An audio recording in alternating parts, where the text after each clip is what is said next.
All right. Are we live? We're not live. Not yet. Okay. All right. Let's get it right.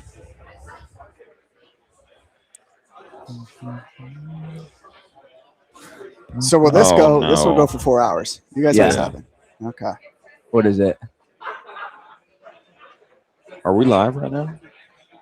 I think we might be live right now. We're live right now. Well, we're live. We are live. We're live. Unreal. Okay. Well, we are live. We are live. We're live. Jack, bring us into full picture. Bring us into full picture here. Okay. Welcome to Ecom Cowboy. This is D2C's daily show where we believe ads are not bad, ignorance is expensive, and the American dream is alive and well on the internet today. We are at Commerce Roundtable Day 2. This is the mega stream. We're going to have everybody in every way come through here, give us their mind share, what's going on, the best and the brightest in D2C. We are making it happen. And I wish you had given into the FOMO. Yeah. Everybody who's listening to us right now, I wish you had given into the FOMO and just made your way here, but you are not here, and we have your back. And with us right now is the CMO of Common Thread Collective, Grant Zanini. Let's clap it up for him. Welcome to the show, Grant. Let's go, baby. Let's go. Now, Grant, you know, there has been a lot happening over at Common Thread. Okay, we had the acquisition. There's been so many things that are going on now, owning a piece of Commerce Roundtable. We got workshops rolling out.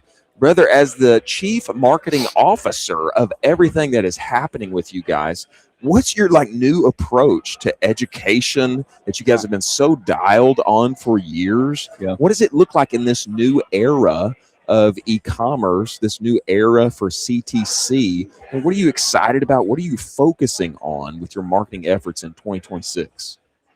First off, what an honor to be on this couch. Wow. What an honor. Let's go. I can't believe I walked in here this morning. You guys were both sleeping here. I thought that was interesting. But We sleep here. We live stream all night. Yeah, we didn't go home. We didn't go home. Dedicated to the job. There's dedicated to the game. Yeah, we're locked in here. As a marketer, I love that. Yeah. So what I would say is one core thing has not changed when it comes to CTC marketing is as our mission has always been, how do we create the most value and impact for what we do? Everything we put out there is going to be useful for the people we want to speak to. That's just in any marketer, who are you talking to? How do you create stuff of value for them? And that's something that if we're going to create content, it's got to be even in the early days, I don't care about the shine. I always praise you guys for how good and quality you do this. I think there's a strong importance to that. But what you're saying has to be that's the important part. The content of what is coming out of your mouth has to be good. And so that's something we've always put weight on in this new world of how everything's moving as quickly as it is. And as a lot of moving parts have happened for CTC that we feel are exciting. The same approach stands. How do we make this about something that's still useful? If we're going to talk about it, how's it useful for people that are going to want to listen? Whether that's 10 people or 10,000, it's how do we do something that we believe into? And I think the other philosophy we've always kind of brought into is when I've thought about what kind of content we do is just bring what we're talking about inside CTC for more people to do. And you guys understand this better than us. It's the same thing of what a live stream approach is. Can you do that? Can you bring it to the people? And that's always been the goal, because we're surrounded by inside CTC's walls is something they've always put. It's been a learning first environment since day one. And I think Taylor's a great model from the top. He pushes people to always move further into the future and be better at that. Yeah. And so if we can bring that same type of challenge, same type of thought work to more people, that's useful, especially as a founder, operator, marketer in the space. That's something that we've always put energy in. And now as more stuff happens, just gives us more opportunities to do more of that work. I mean, you talk about day one, but you've been there for 10 years at this point. 10 years? 10 years. Close to 10. Is but unreal Wow. to be in the agency space at the same agency. How has your job changed over time from day one, like you were talking about 10 years ago, to today, where everybody is basically Claude pilled, and you got to get the co-work going? It's so different. Yeah, I always look back at CTC in seasons. It's and people ask me oh, what's your favorite part of CTC? I'm well, it looks like our seasons are chapters. It looks like every year, if you try and do that, it's so. Every year has been so different, right? Yeah. And my role is a part of that. The people are a part of that. It just is a constantly evolving mechanism. And I think that's what attracts me to it as well.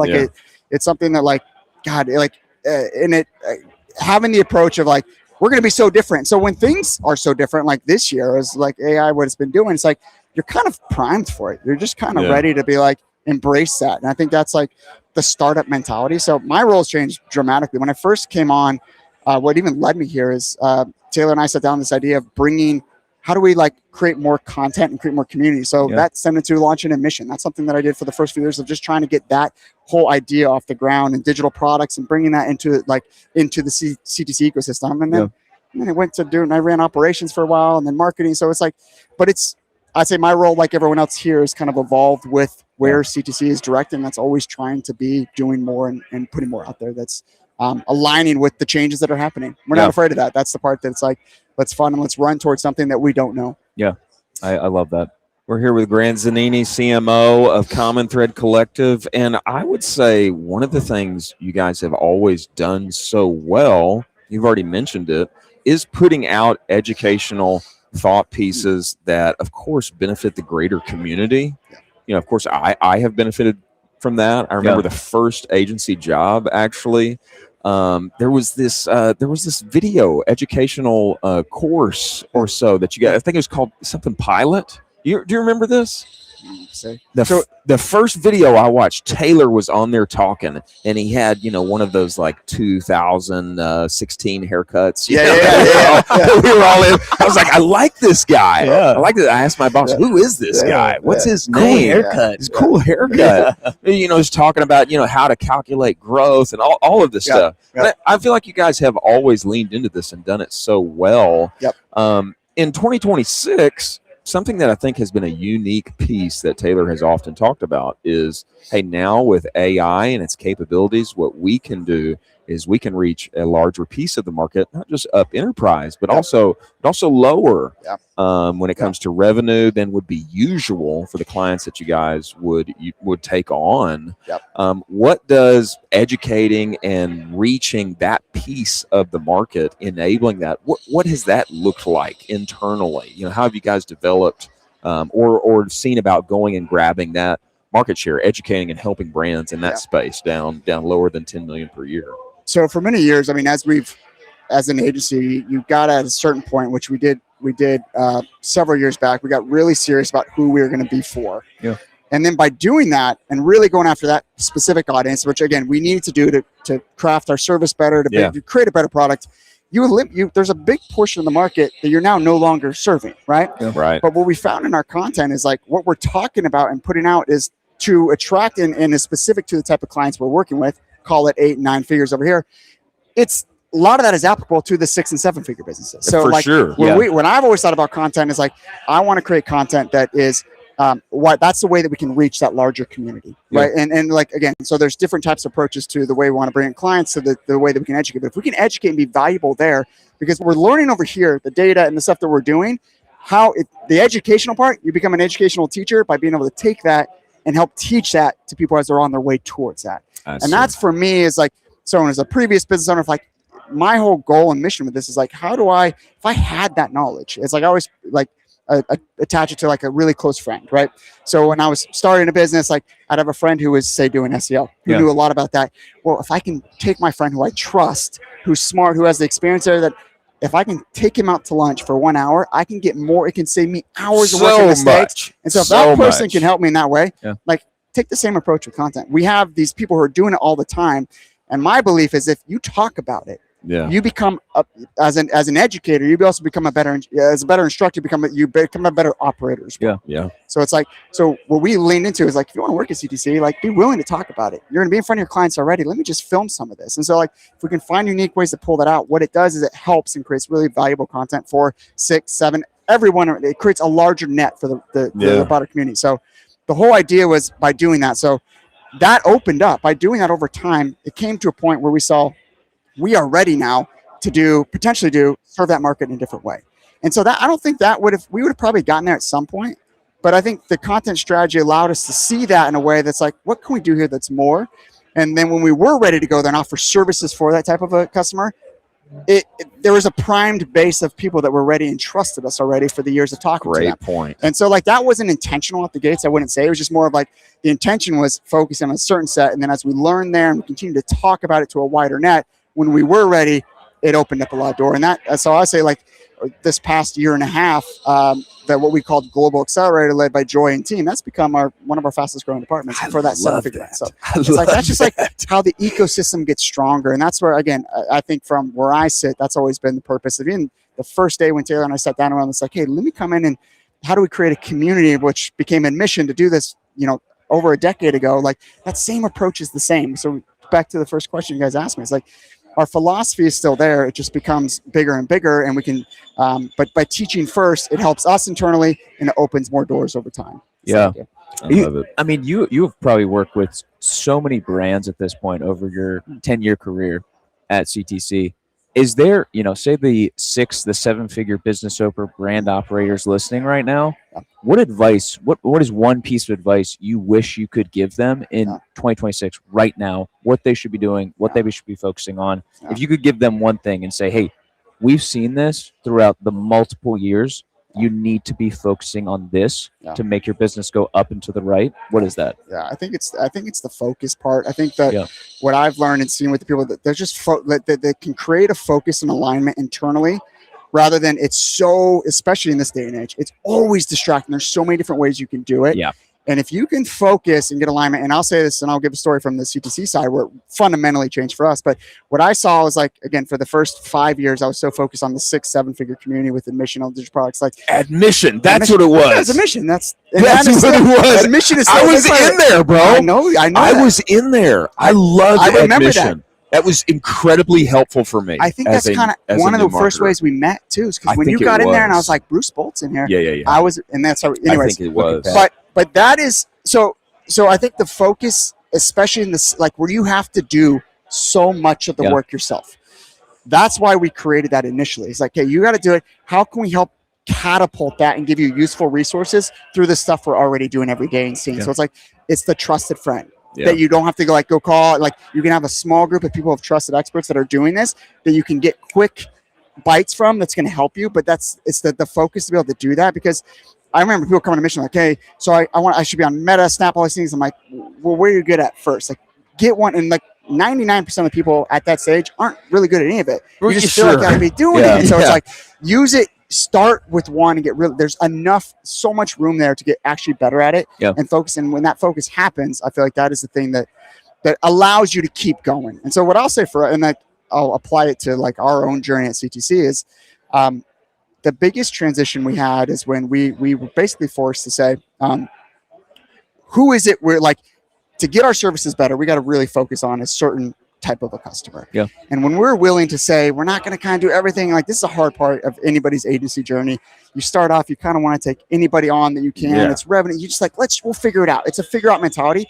That figure out mentality can oftentimes work against you too. Yeah. And so when we got to a point, it was like, hey, if we can get to the right customer, it makes our service better. Yeah. And when the service is better, that customer will stay longer. And when they stay longer, our reputation gets better. When our reputation gets better, we get more client interest. But you got to hone in on that focus. And when we did that, and it created this alignment across the board of the targets were now all aligned across service to marketing, what we're going after, who it made sense for. Everything, the marketing now aligned with our service, rather like, sometimes they're like, if the marketing, you're talking about this thing, it's really great, and people come in and it's not being held to that same degree. It's like, that's all, that doesn't work. That's a mess. You have to connect it all. And the alignment and the focus starts with there. And like, once we did it and you go through that and you stay continuous and relentless with this, I think that over time, it starts to compound. So that makes sense. It's like, brand side, 6-7-figure founder, they need to focus on, maybe it's Meta. We need to really focus on getting Meta right. Let's forget about secondary, tertiary ad channels, etc. Or, hey, this next quarter, we need to make sure that our retention is going and growing, and we're actually bringing people back for a second purchase. Agency side, it might be like, hey, who is our ICP? Who are we actually like steering this ship towards? That makes all the sense in the world. I'm interested, Grant, your thoughts on this piece, because you guys have been so education forward for so many years. I know that there's some internally with a number of agency owners, a number of brand founders, they have some concern about employees becoming stars on social media, becoming too trusted, because then they think, oh no, but if Grant becomes a trusted source, he's going to leave me someday. And so there's a little internal tension. But it's like the roster of people that have worked for you guys, gone on to start incredible businesses and continue to be great operators, and friends of CTC are there's a lot of lore there. But how do you handle that tension with, we want to turn our employees into educators, have them talk, that serves them, it serves our clients, brings more people in, but they may leave someday. How do you handle that internally? So I'll tell you, I've always swung the pendulum the other way. I want every single employee to be as forward facing as possible. And that's the challenge, is because like most don't want that. So I'm like pushing, get you on there more. So so I will say that is something that I recognize that probably doesn't make sense for all. But to your point, and I'm happy to call this one out. Like when we first walked in the doors and I said, we're starting this thing, we're going to create a community, we're going to create online courses and videos. Who here, and there's probably 25 people at CTC at this point, who here would like to be on camera and like talk about some tutorial stuff? And there were 2 people that rose their hands. In fact, they didn't even raise their hands there. They slacked me afterwards. Like, hey, I really am into this. I want to do it. All right. Number 1, it's Commerce Roundtable was Nick Shackford. There we go, He's Nick. like, let me go. I'm all in. He's Let's like, go, Nick. He was at that point. He was already starting to do content, and he was like, wanting to do stages. He's like, I'm in. I'm your guy. And then Savannah Sanchez. Who turned out Social Savannah. The 2 of them.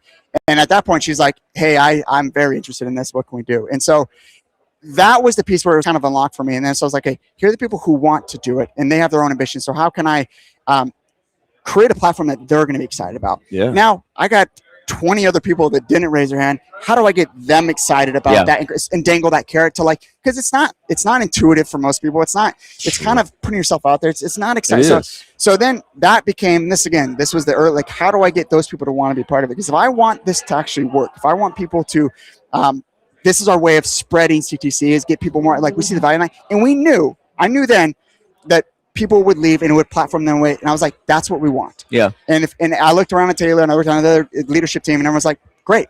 Because that became now a platform for us to sit on. Hey, come to CTC. Not only are you going to get the best experience, you're going to work with some of the coolest clients, but you're going to, like, let us help. Like, we'll invest in you. We'll create content around you. We'll put you on these things. We want you to be that expert that's going to help you in your career. And then, so now that became a tool. And then now just aligned with, like, how do we create more stuff to do? And so every day where I'm, the marketing team sitting up different people in turn, like, hey, come on the podcast, come talk about it. And like, I don't know. I'm like, we watched you on that client call, kill it. Like, now you're going to be talking to one other person. No one's even there. Like, if you can do that to an 8-figure CMO and, like, work the room, come share that. And they're like, okay, cool. And then they do it and, like, oh, that's kind of fun.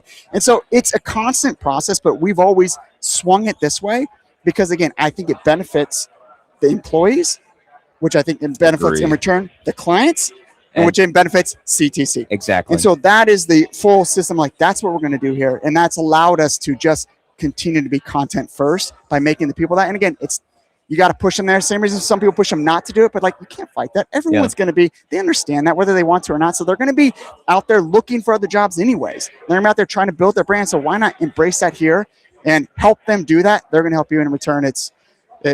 Again, Nick and Savannah are just 2 examples. We're off doing amazing things now and doing other stuff that, like, this wasn't because of that, but we got to be a part of that. We got to let them to do that. And I actually have some old videos of Nick bloopers from admission the first day. So I should bring out someday. We need to see those. It's amazing. Let's leak those. We should find those. I will dig those up. I will dig those up and send on the channel. We should put them on the channel. We can do a collab. I like that. I like that on the channel. I will get that too. I will get you a good clips of some of that. That's amazing. We can review those. We can review those live on the show. I love it. That'd be great.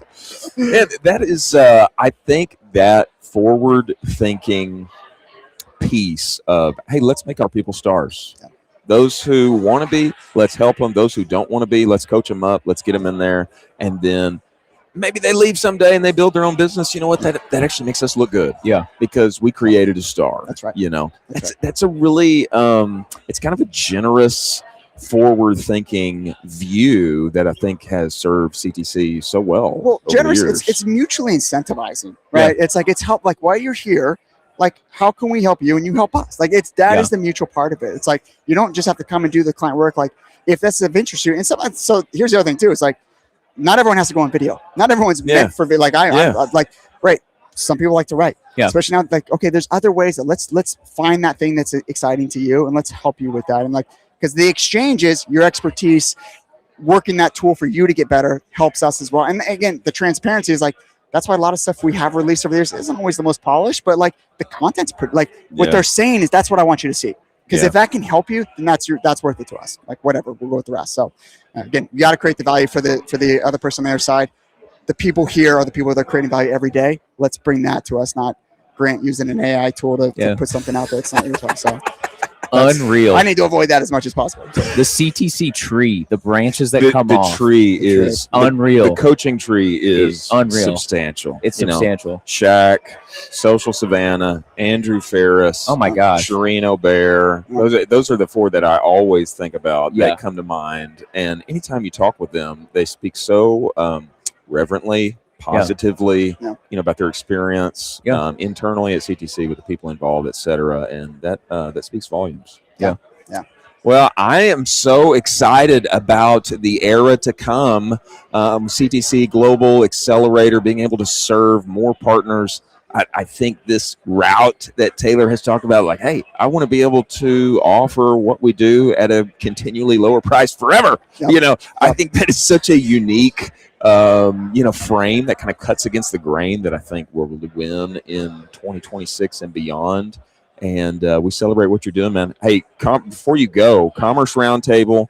What are your thoughts on it? You're here now. You guys are officially a part. I know there's workshops coming for Commerce Roundtable. Give us your thoughts, your perspective on this. What do you like? What do you not like? No, I'm kidding. I'm kidding. But what's your perspective of the event now that you guys are officially part of it?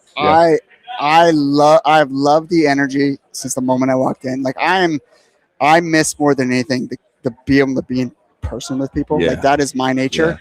And I don't get to enough of these in this, but this size, the way that this one is set up is, I was joking with Jim. I'm like, dude, you told me this is like the smaller thing, right? Because I've gone to the San Diego one with like, I'm like, this is like the perfect size. It doesn't feel really big. is. It's like, it's so true. Man. And like the conversation, frankly, like I've done not as much watching the onstage stuff as I've liked to, because I've like continues everywhere I go. It's like I find someone like just a pocket to get pulled into and you talk to, and like that energy is something that was a big part of, I think, why we wanted to, like, we were watching these guys continue to do this, and it was like, this is like, events is, in my opinion, even in this day and age, is going to become more and more valuable.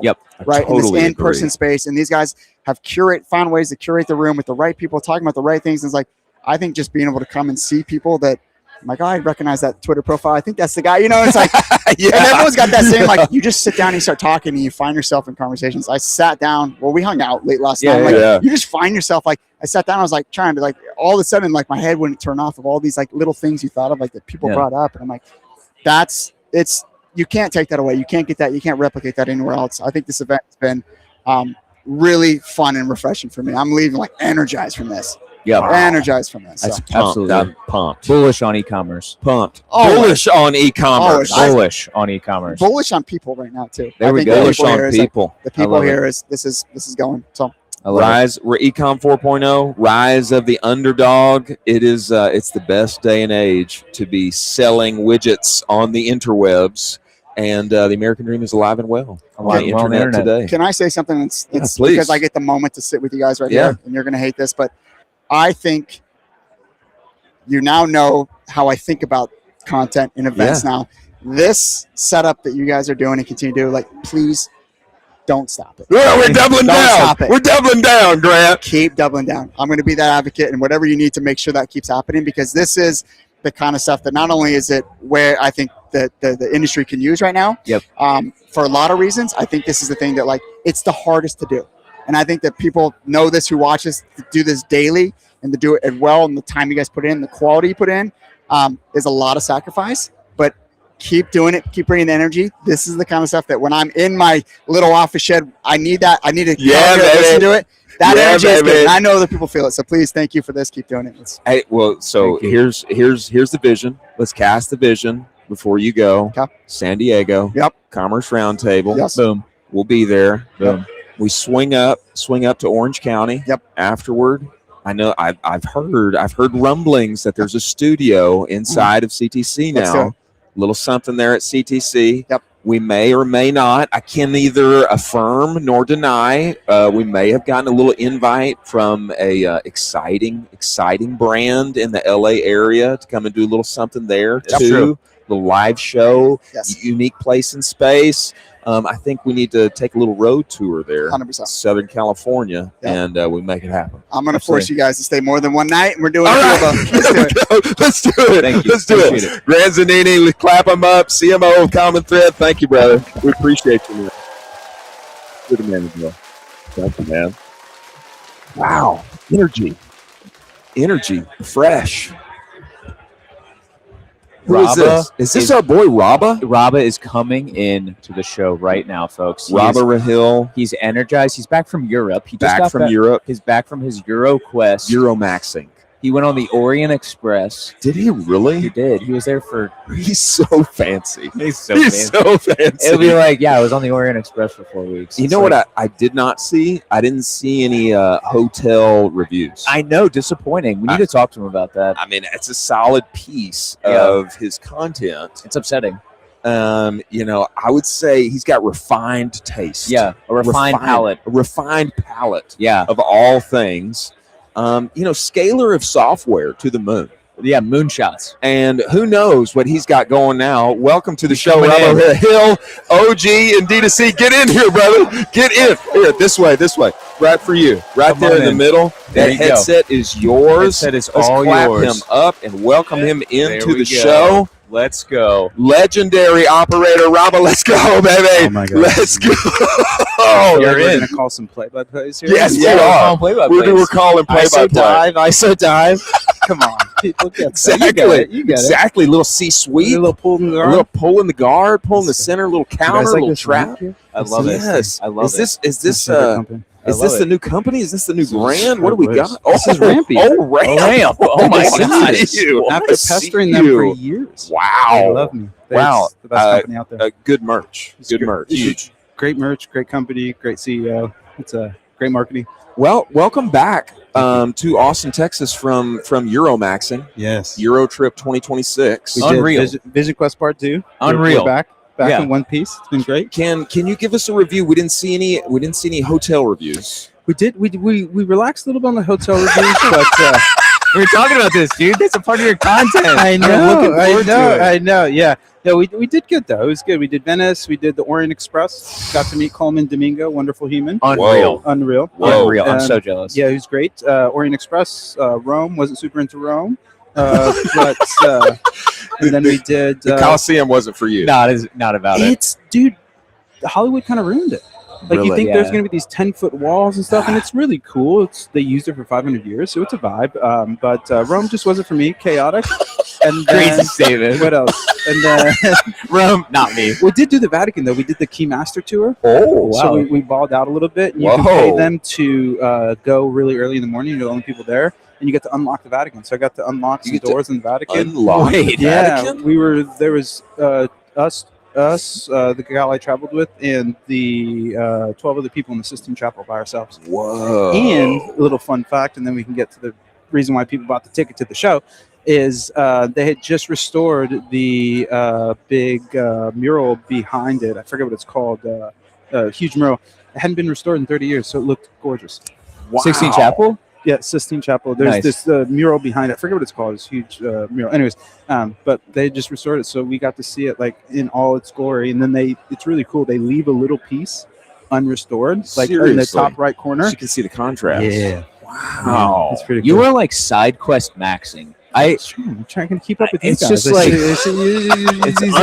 unreal shows. I've been over here trying to time zone. You know, I this mean, live show stuff. We're trying to be like you. We're Yeah. trying to be like you, brother. dude. I gotta tell you, I'm really into these commentary things. This It's is cool, great. right? Yeah. This is This is great, what I right? pitched Chris. Well, This is great. and who knows what could happen? Commerce Roundtable 2.0. I mean, there could be, Can we give a shout out to Jimmy and Shaq? And like, Can we? So good. This feels like the Perfect. glory days of D2C. I Thank know. you. I was Thank I you. was Yes. going through a little bit of depression because in the latter stages of Firma, I Yeah. was going to these events, dude, and they felt like Jordan in the Wizards jersey. Yeah. Like you knew it used to be awesome, Yeah. but you see him on a fast break going for a layup, and Not the same. it hurt your heart. Yeah. This is great. Yeah. The I vibe totally is awesome. agree. The people here are great. Yep. I'm really blown away by this. So shout out to all the people that sponsored this. You guys spent some really good money. This is sensational. Ecom is back. Ecom is D2C back. is back, baby. Yes, you heard it here first. This atmosphere, feels great. the vibe. Actually, Jack, can you bring up the view so that people can Get the see vibe. what's going on It feels behind great. You us? guys got a Give us the live dual producer? camera. Oh my! And then Yeah, and switch us over here. Well, exactly. Give the people a little bit of a view. Kevin was saying this yesterday. He felt exactly like that. Like this was the vibe previously, and he missed it. And he's like, "This is totally the vibe again." This is Exactly. it. I mean, this is. It feels people are excited. Yeah. They're happy. So they're smart. The talks have been great. The setup is great. Yeah, kudos, man. I couldn't be more impressed. I've been to every single event you could think of, and It's true. This feels great. Okay, so for the people, we've got one shot here, but for the people who can't see, I just want to describe what's happening here. This is kind of the booths here are like a little mini lounges. Yep. This is a quote booth. Yeah. It's like we've got this sweet signage behind us. Okay, we've got the couch. We've got people hanging out here. There's several places for people to gather. It's the food, it's the drink, all of the things. They also did something really smart that a lot of people do not. The loitering kind of shake hands, kiss babies is upstairs away from the presentations, because a lot of times you get a little cacophonous of like Billy talking to Susie, Sally talking to Billy, and it just starts to drown out the speaker. And it's not even like them being mean. It's just like you see somebody you want to talk to. It's great. That's what sometimes people come here for networking, not talks. Yeah. But having this away from it was such a. I mean, again, Jimmy and Shaq are pros, but. It feels great, man. It feels great to be back and seeing the industry flourish. So I'm bullish, man. Well, you can bring us back here, Jack. One of the reasons I wanted you to comment on this is if anybody has been the cool kids in D2C and created some winsome events, it's our boy. It is our boy, Raba. He is the king. He is the king. The king of cool. So much so that Colin and I have taken much time to consider and spin around the filter for, hey, we're going to put on this event. Should we do this?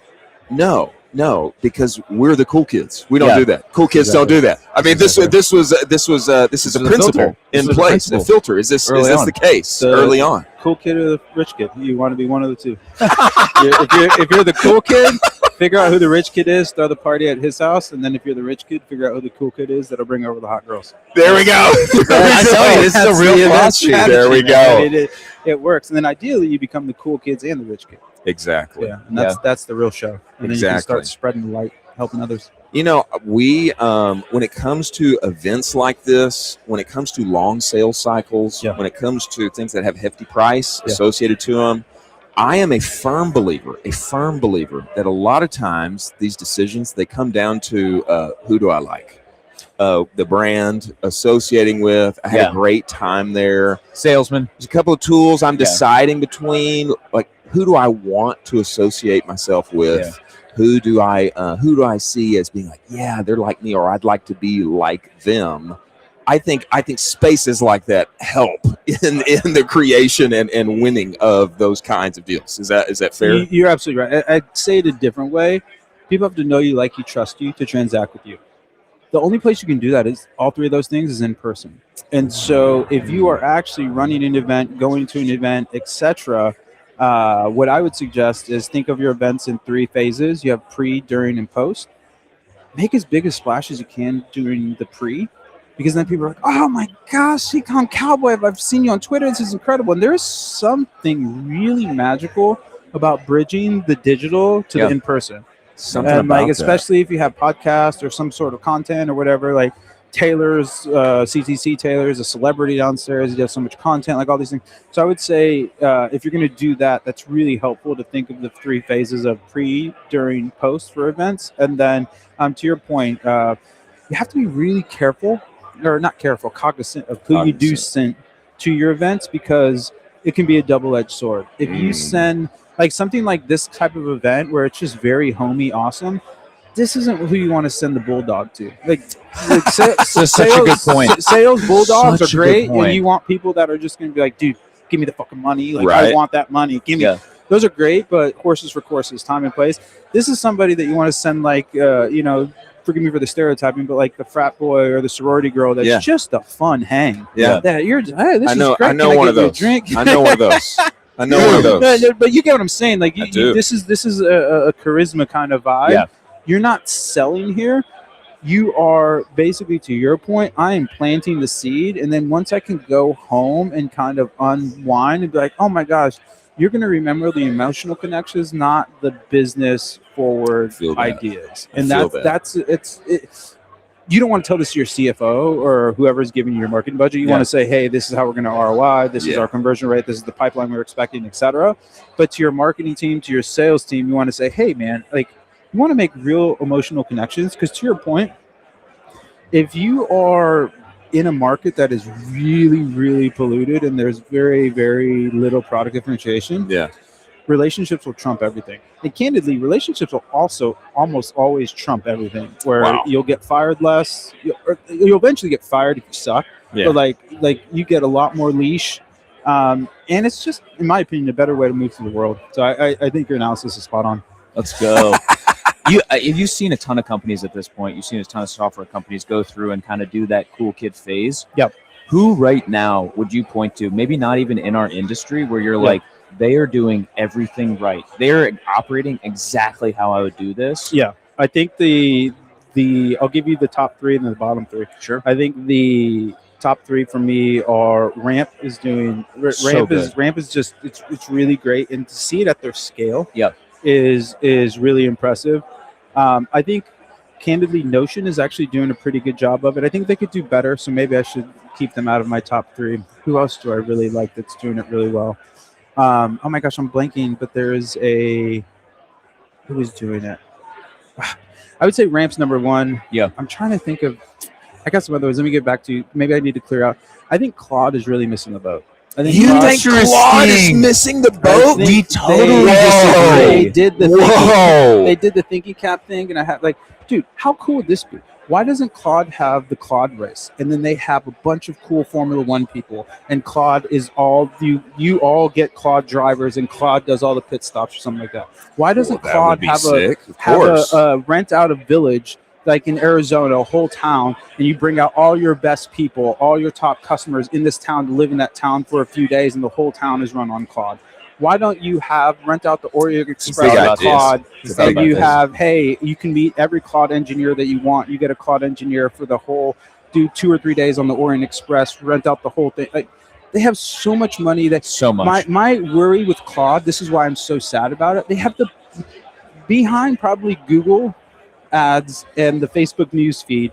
This is the strongest product market fit I've ever seen. in my Yes. life. So I like hear when you. there was Yeah. that thing about that guy coming out doing the market, who it's like saying, Michael Jordan's ball boy. It's like, who like, no, he has nothing to do Because with they're it. shipping. Like, it's They're just just like ship. there's no way this guy could lose. Like, what are you talking about? Like, anyways, I mean, shout out to the guy. He's doing a lot of stuff, but that's a whole nother issue about people glorifying quantity versus impact. But anyways, the point being that I think Claude is really they could just be absolutely going hard in the paint, and I think that they have so much money and they have the ability with enterprise contracts. Yep. Like, can you imagine, dude, getting 5 CEOs or something like that and just doing this huge kind of incredible event? Or I mean, I'm telling you, the Formula One Claude race would be incredible. You make it the Claude Cup, you have it an annual thing, The like Claude Cup, Cup, baby. what are we doing here, Claude? That's a Claude Cup, Like, baby. Come on, guys. That's So, anyways, that's why I'm saying I Ooh. think Claude is really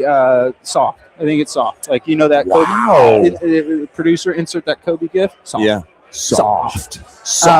I can't believe there was a brand that I was thinking of that was just doing so amazing. I'm blanking. The I'll Claude come back. Cup rips. But yeah, Yeah. I think the Anthropic is really missing the boat there. I think ChatGPT's garbage in terms of their marketing. Who else is there? Weirdly enough, I think Perplexity is doing an interesting job in terms of their computer stuff. I just hooked up their finances thing. It was really cool. It looks. I It looks think they're impressive. doing interesting things there. They're also kind of getting away from their model just their model, and like you can kind of like interweave some things Exactly. there. So I think that was a pivot I didn't see coming. I'm using a lot of Perplexity, and then obviously to round out the AI boys, I think Google's just absolutely the snatching defeat from the jaws of victory. I mean, their models are incredible. Yes. The things they can do are incredible. Yep. The distribution they have, incredible. Insane. The security they have, like every single thing is checkmark. You know what it is? Sorry for all the sports analogies. No, but this is great. Google AI's marketing is Jamarcus Russell before the draft. Oh, It's like, dude, you have every single check mark. Yeah. You can. Yeah. And like funny little side note on the Jamarcus Russell thing. They knew he wasn't watching game tape, so they would give him game tape Yeah. with like kid shows on it. Oh, And they would ask him the Lord. next day, "Hey, what'd you think of that defense structure?" He's like, "Yeah, I got it." Good. Got it. Oh my So that's how bad gosh, Google is right now. not But so good. yeah, I think if we're gonna sidebar to power rankings, I think Anthropic's doing great in terms of their marketing. I think Anthropic's doing the worst. Google's doing the worst. Anthropic's doing second worst, and then I think Perplexity is the best of the worst. Wow. I mean, Is that harsh? Is that harsh? no, that's a fair statement. I mean, I also agree that I think there's a caveat where Ramp is doing such amazing things at their scale is unbelievable. It's unbelievable. Because to do it as like a small startup, that's like great. That you're doing It's great stuff. unbelievable. But the scale that they've already reached and to still maintain that, Phenomenal. unreal. I mean, that is lightning in a bottle. It's crazy. Yeah, it's phenomenal. Yeah. It's weird. It's weird for what they are. For them to become a name that everyone knows. Yeah. Exactly. Like, this Sick. is just the most meaningful thing you can do as a SaaS people is have like actual people wearing your brand. Yeah. It's incredible. And people are pumped about it. I mean, I remember I got Brian from The Office. Yeah. They did fantastic. the whole So good. Super Bowl campaign. Fantastic. Got the free bald caps. I got the bald cap. Yeah. You know. Incredible. But I think it swings like that increase awareness, consciousness, endearment, etc. That I can totally help win deals, win hearts, win minds at the end of the day. And you know what? It's like sometimes it's worth it to have a better booth. Yeah. Sometimes it's worth it. 100%. And to kind of even extrapolate on that further, if you think of who your buyer profiles are, what Ramp has is a champion decision maker kind of buyer profile. And so especially at Firmot, at the places that I've been at that used Ramp, it wasn't actually the CFO or the person that's running it. It was the CEO and the entrepreneur that wanted to be the cool kid because everybody else that's cool is using Ramp. Aha. And so you become this self-fulfilling prophecy. And then because they have the product that is actually very, very good to back it up, Yeah. the CFO's on board too. And so a perfect example was just Ramp and the who got they just Brex. sold Brex. Yeah. And they were neck and neck for For really, so it was the long. Uber Lyft. It was the Uber Lyft So story. long. We were using And, Brex. Yeah, we had the fancy Brex card was better than You the red loved black that. card. It was fantastic. You loved it. It was beautiful. And yeah, that's what happens, Wow. man. So a lot of Wow. times if you have a product to back it up, if you want to get out of the gravity well, strap on the brand boosters. Okay, now Rama, we appreciate you making the time and coming in here. But now that we're back from Vision Quest 2, any more mystique that can be taken away about What is going on? what Robin might be doing in the What future? is going on? We're it's- sifting You know, through. if we want to remain international man of mystery, totally cool, totally cool. But it's going to give you the opportunity We're to doing just some cool stuff. We're surprise and delight. I think that I'll say this without giving it all away. I think you're going to see everybody's very bearish on SaaS at the moment, and I think that is the incorrect take. I think people should be bearish on mediocre to shitty SaaS. That's going to get killed. That's done. Fair. But like, look at the Cloudbot stuff, dude. It's gone away. Like people really underestimate the challenges and how hard it is to actually be technically proficient. Like you can do cool stuff up to the demo, but then after that, like, because it's not actual technical proficiency, it's actually thinking through the idea mazes. And that's really hard, especially if you're running a business. Like if you have like a Tiger team doing your AI stuff, that's fine. That's great. But if you're like, hey, we're going to go to an AI first company, it's like, wait, what? Like I'm a golfer and now you want me to learn to have a baseball swing, but I still got to go on the PGA Tour. Like, what are we talking about here, brother? Like, you know what I mean? Like this ain't going to work. So my thesis is that this is the best time to be in SaaS, and you're going to see really huge companies be built with very, very low headcount. So Wow. what I Yeah. am building is essentially that it's an AI powered kind of go-to-market system that 1 to 2 people can build and support revenue up to like 50 to 100 million. This is what I've always wanted because, dude, my thesis is like I think it's the best time to be exceptional, the worst time to be average, and it's not great societally, and there's probably implications on that. But I think that's just them are the breaks. It's just kind of how I see things right now, and I think that you're going to see a real concentration in talent and people that are like, hey, I don't need. At a certain point, you get to headcount where they're just hands. Yeah. And that's a really big drag on the department. Like drag, even when we were at Triple Whale, we started to kind of have to hire like second, tertiary people. It's like we had our core hitters of like 6-7 people in Austin. Yeah. After that, dude, it was really challenging, but we needed them because we need the hands. Yeah. What AI is doing is you don't need those hands anymore. Yeah. And so now if you can give 1 or New 2 world. hitters an absolute weapon, then I think it's going to get really interesting, especially in high taste vector areas. I think that's where it gets really interesting, and in brand and product. I think all the other stuff is candidly going to get commoditized. If there's a high executional vector, I think everybody's going to be able to play with the same level of execution, and taste is going to become the biggest differentiator in the next 5 to 10 years. Breaking news. Wow. Just Heard it here released first. on the show. That's You amazing. heard it here first from the one and only Rabba back from Vision Quest 2.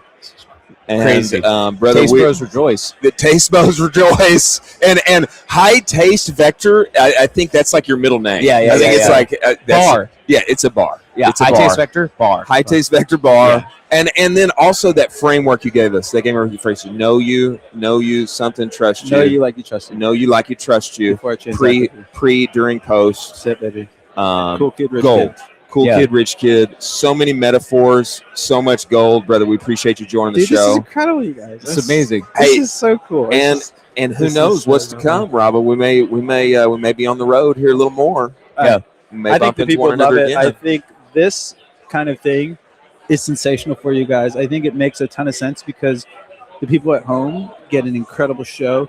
You guys get to pull people out where you're amped up here.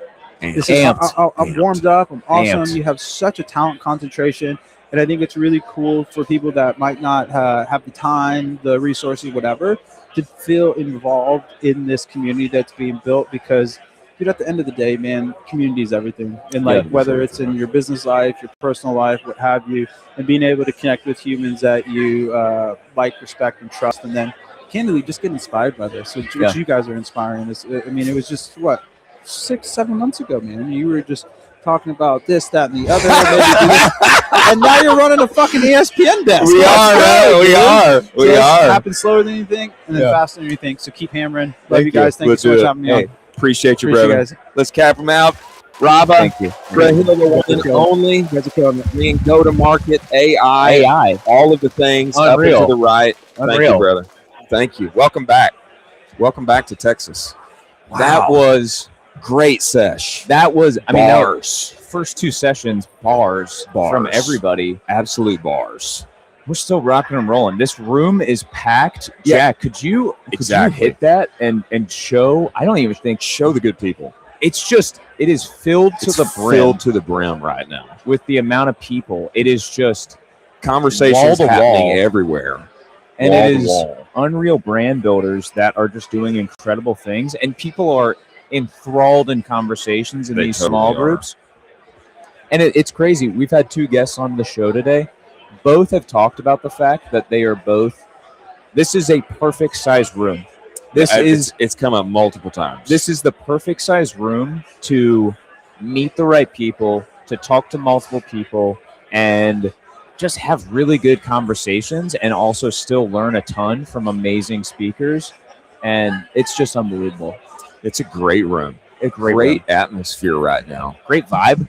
Even though we had some rain, the weather's cooled off. We're chilling. It has cooled off. It's cooled off. It's We're not cooled sweating. off. Yeah, we're we're not cool. sweating. I got just a touch warm. Yeah. At one point, Yeah. I'm definitely not now. Not now.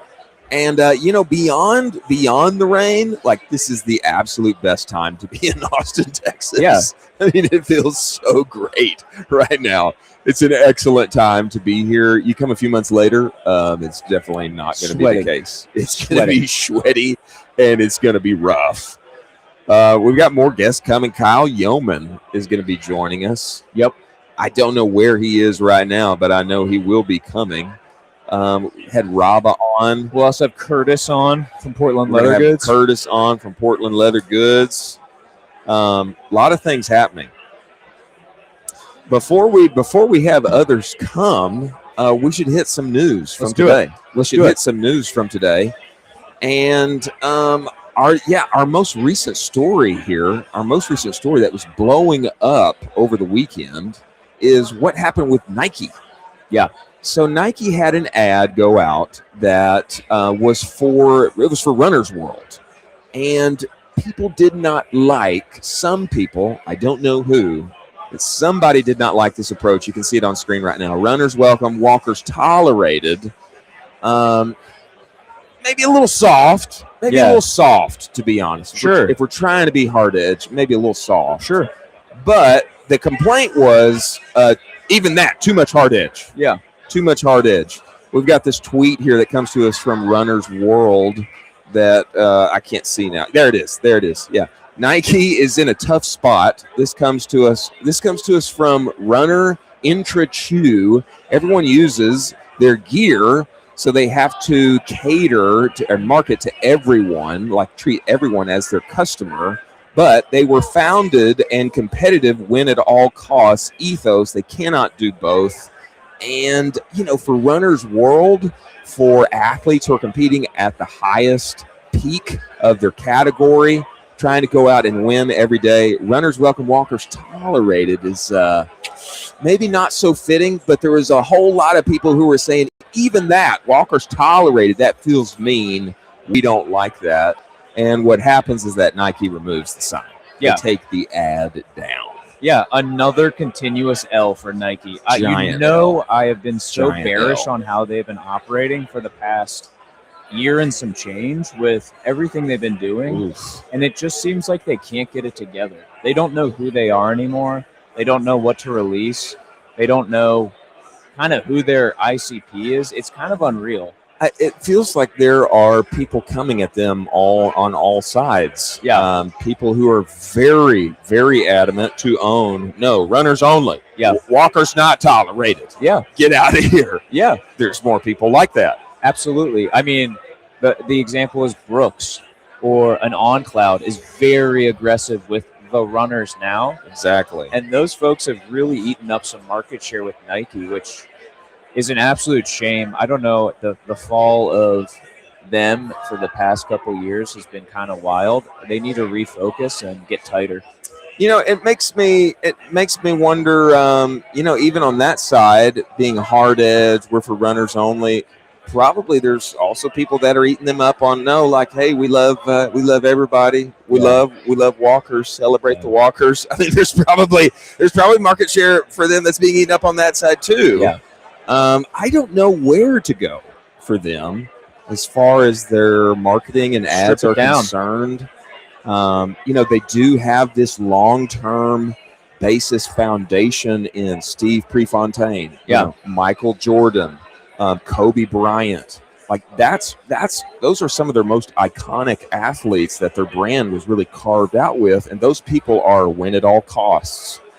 Second place is, getting the silver medal is just losing gold. Yeah. Second place is first loser. I mean, it's that ethos that people really rally around. Yeah.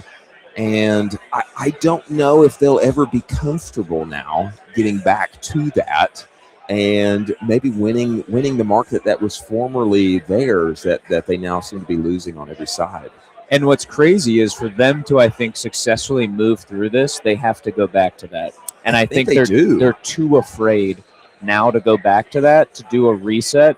They have to look themselves in the mirror and say, we have to do a hard reset of our brand identity, who our customer is, and how we're going to move forward. And they haven't done that. And it is just it's like fumble after fumble from them. It's a lot of fumbles. It's rough. It's rough to watch. They got to figure it out. They're getting their lunch eaten bad. You know, somebody who has gone in that direction over the years is New Balance. Yeah. New Balance to me many years ago was only frat daddies and grandma and grandpa walking the malls at 10 a.m. On a Tuesday morning. Yeah. Like who's at a mall on Tuesday morning at 10 a.m.? It's grandma and grandpa walking around, getting their steps in. Yeah. And they can do it in the AC. But over the years, you know, they went and got Shohei Ohtani. Great move. Went and got Shohei Ohtani. Josh Allen. Went and got Josh Allen. Great move. And then, you know, you just see like them really moving into the hardcore top tier athletic category. And I like, at first I wondered, like, New Balance? Really? Yeah. Really? Really? Really? Yeah. New Balance? Really? Really? I wondered. I wondered. Shohei's going with New Balance, but it's the vibe. It's the vibe. Great move for them too. They found their way outside of just the frat daddy audience. Yep. And grandma and grandpa, they're not walkers only. Yeah. Now they're top tier athletes winning at the highest level in all of their various sectors. And Nike's got to somehow get back to that. I really think it just comes down to willingness. Yeah. It's not like they've got dummies over there. Right. And I think if they go that direction, what they'll find is that they'll get all the walkers back. The walkers want to be associated. They want to be associated with those winning at the highest of the category. And coming into the show is one of X's most beloved characters. Ripping a DC. Ripping a crispy Diet Coke. Crispy Diet Coke. A crispy Diet Coke, which I don't even know if they allow it in Canada. But he is here. I'm talking about the one and only Ben Corkery. Get inside of this show, Ben. Get in here, brother. Welcome to the show. A seat right in the middle, right there in the middle. Put these bad boys on. Wow. Yep, just put them right over. And Ben, then get the mic right up to you. You're good. We need you to tell everybody on X that you're here, brother. We need you to retweet this and tell everybody to come and listen to the gold coming out of our favorite Canadian's mouth here now. Let's Are go. we going to get that, bro? Yeah, let's do it. We got to tell everybody. Tell them. Oh, tell the good people. I got you. Tell the good people. Now, I will say, Ben, as far as my favorite Canadians of all time, okay, the list goes number one, Wayne Gretzky. The great one. The great one. Number two, I'm going to slip one in here that there's a little controversy about. Okay. Paul Bunyan. Some people think Paul Bunyan was Canadian. Some people think that. Now Minnesota and the Midwest, now they'll say, no, he's American. But some people think Paul Bunyan was Canadian. Yeah. Number three for me is a combo. It's Toby Harley. I don't know what we would be doing without Shopify. Now I'm in over my head. I don't know. But Toby, yeah. Toby Harley of Shopify. Yeah. But somewhere on that list is you. It's you. It's Ben Corkery, one of my favorite Canadians to ever exist. Welcome to the show. How has Commerce Roundtable been? You made the big trip. What's your initial impressions, brother? Yeah, thanks for getting on here. I didn't know I was going to be doing it live, so this is live, bro. Live and in living color. Say hello to the people. It's like live too. Which it's is live. Exactly. Whole thing's live. No, this is good. Day 2 here. My thing with events is like there's going to be if you try too hard like the whole time to be learning, you're going to get exhausted. So I get like nuggets. So I'm looking for my nuggets, and so like I feel like I got that on the first day actually yesterday, and I was like I could leave.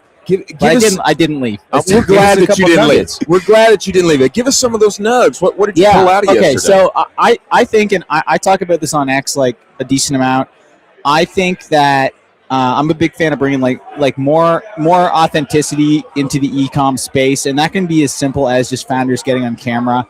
I've had a lot of success with founder ads. Oh, true. Yeah. I've been hearing of it. Yeah. We got a few pods coming out. Shout out to Kamal and Patty who just dropped one. But awesome. Yeah. I mean, I know like people who are doing like crazy. Brock talked about this yesterday. At a certain point, you need more creative, and we're experiencing those problems. But I was chatting to two younger, earlier founders yesterday, and so many people like they don't realize how much leverage they have just pulling out their iPhone, recording a video every day, and then just starting to test some of those in Meta. And I had a lot of success doing that, and still do. Come on. And I think it's like the underrated tool that every founder has, that sometimes they're like, how do I make the AI video? And it's like, dude, don't worry about that yet. Just get on camera. You've got so much leverage, and it's so low.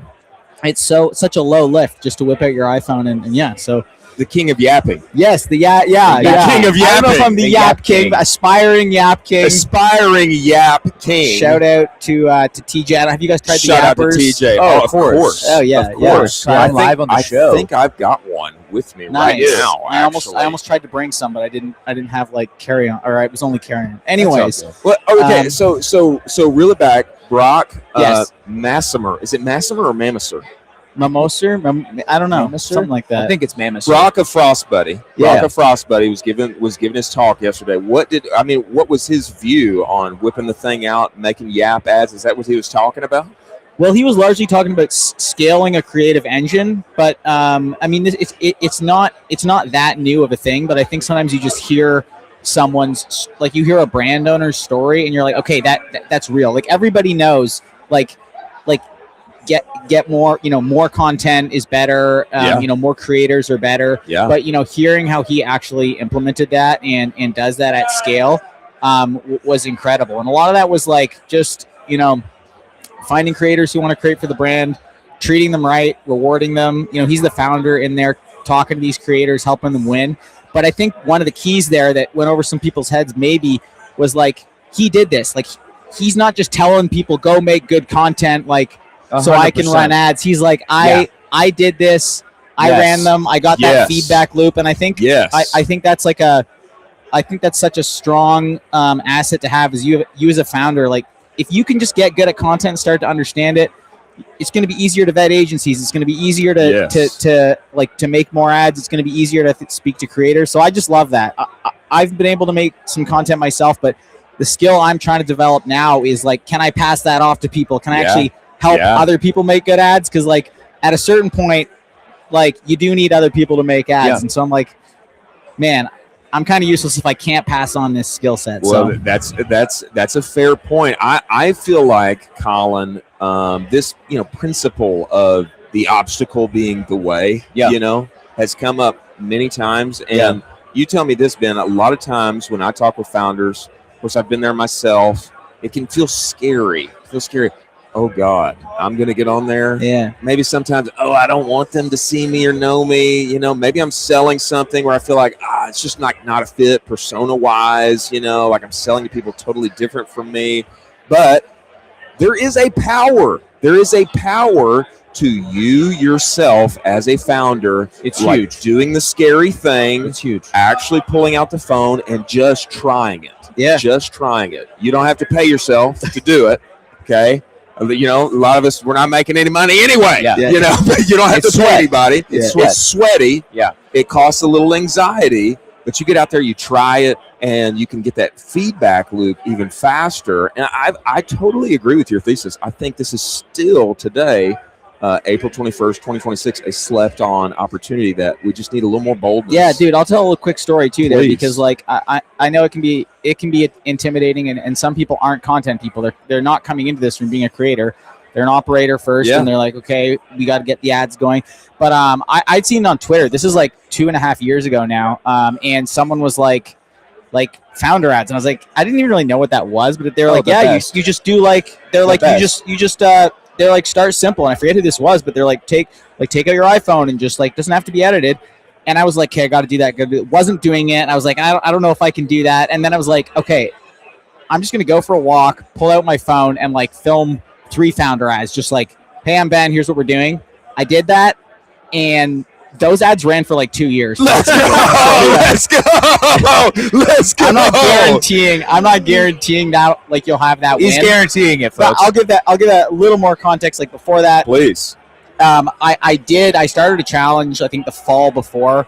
I was at a different conference, and everyone was like, you gotta, like, if you can't make content, like you gotta get over that. So they're like, just do a daily video.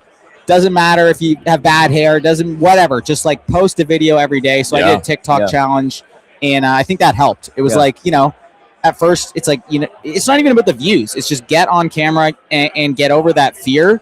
And if you do that, I mean, then it's just a matter of time till you crack one that, you know, resonates and you can scale. And this is no joke. Like, you can spend, you know, hundreds of thousands of dollars in these ads, and they really help lift the account. And you don't, like, it's just you on an iPhone, and then you upload it. So I just love how, like, I keep telling myself this because I need to make more of them. Yeah. So yeah, Let's go. Can Future you Yap also- King. Could you also give the people a little bit of your backstory, because you are kind of a man surrounded in mystery? What are you building right now? I like that. You kind of like International gotta, man like, of mystery. dust around some things, and then you figure out, oh, maybe he's doing this. Like, what are you working on right now? What, you know, what you could share? Yeah, what what you you can can share. Yeah. No, I my brand's the Tallow Truth. We do beef tallow skincare. We weren't the first ones to do it, but we were earlier. We launched in 2023, and I was sort of like business interests meet like health journey with ancestral stuff. I Love joke it. that like I knew who like Paul Saladino was before he was cool. Before he was That's cool. yeah. Exactly. But I was like following that stuff. I was into the space, and I did see some other people doing it.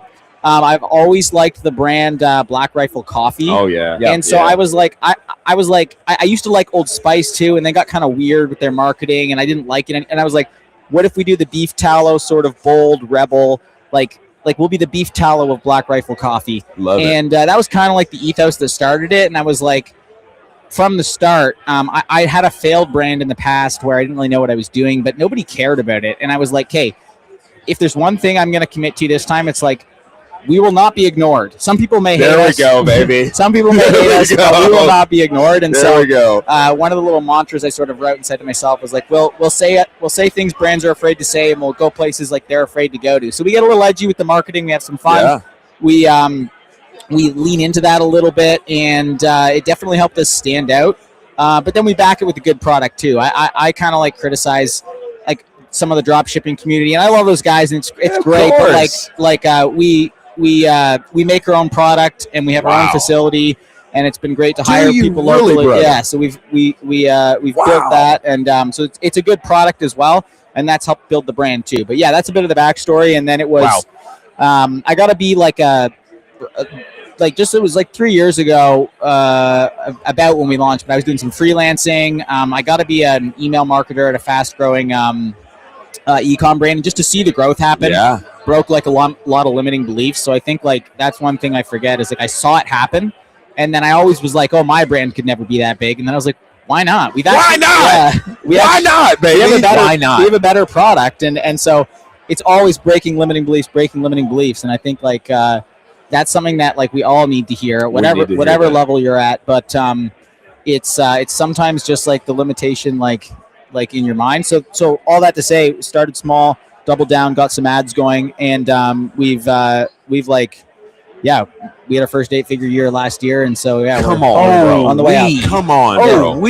Come on, brother. Jeez. Wow, Yap King yapping his way to 8 figs and beyond. You know what's crazy too? He's doing 8 figures, and he is here, and he's also saying he's learning a ton. Come on. That should tell you Come about on. the quality 100%. of this room, Come on. where you're at the level you're at, and you're still learning and still humble to learn from all of these folks. Yeah. That's huge, and that's how you go to 9. Yeah, and I'll drop another little like. I love coming to these events. Sometimes you don't know what you're gonna get, but like I said already, after Brock's talk, I probably could have left and just got to work. I'm good. Yeah. I'm good, baby. Yeah. And then I had a conversation today with Curtis from Portland Leather. Dude, Yeah. they're doing like $500 million a year, and like you can just exactly. walk up. Yeah, Crushing. Yeah. Exactly. And they manufacture in house, and it's a lot harder than Tallow Bomb. I can tell you that. Yeah. Crazy. But the point is, you can walk up to these people, and you can have a conversation. Like he shared something with me that I was like, damn, like I need to do that. Like, Absolutely. and so yeah, so many great things from just showing up. Even if it's, I mean, the content's good, but sometimes it's literally just those convos. And one other quick story. Just as it's happened, I've come to Austin every spring now. Like this is the 4th conference in a row, but it was almost exactly 3 years ago. I came down here, hadn't launched the brand yet, was freelancing, was for a different e-com event. Shout out to Ryan Moran, actually. And I hadn't launched.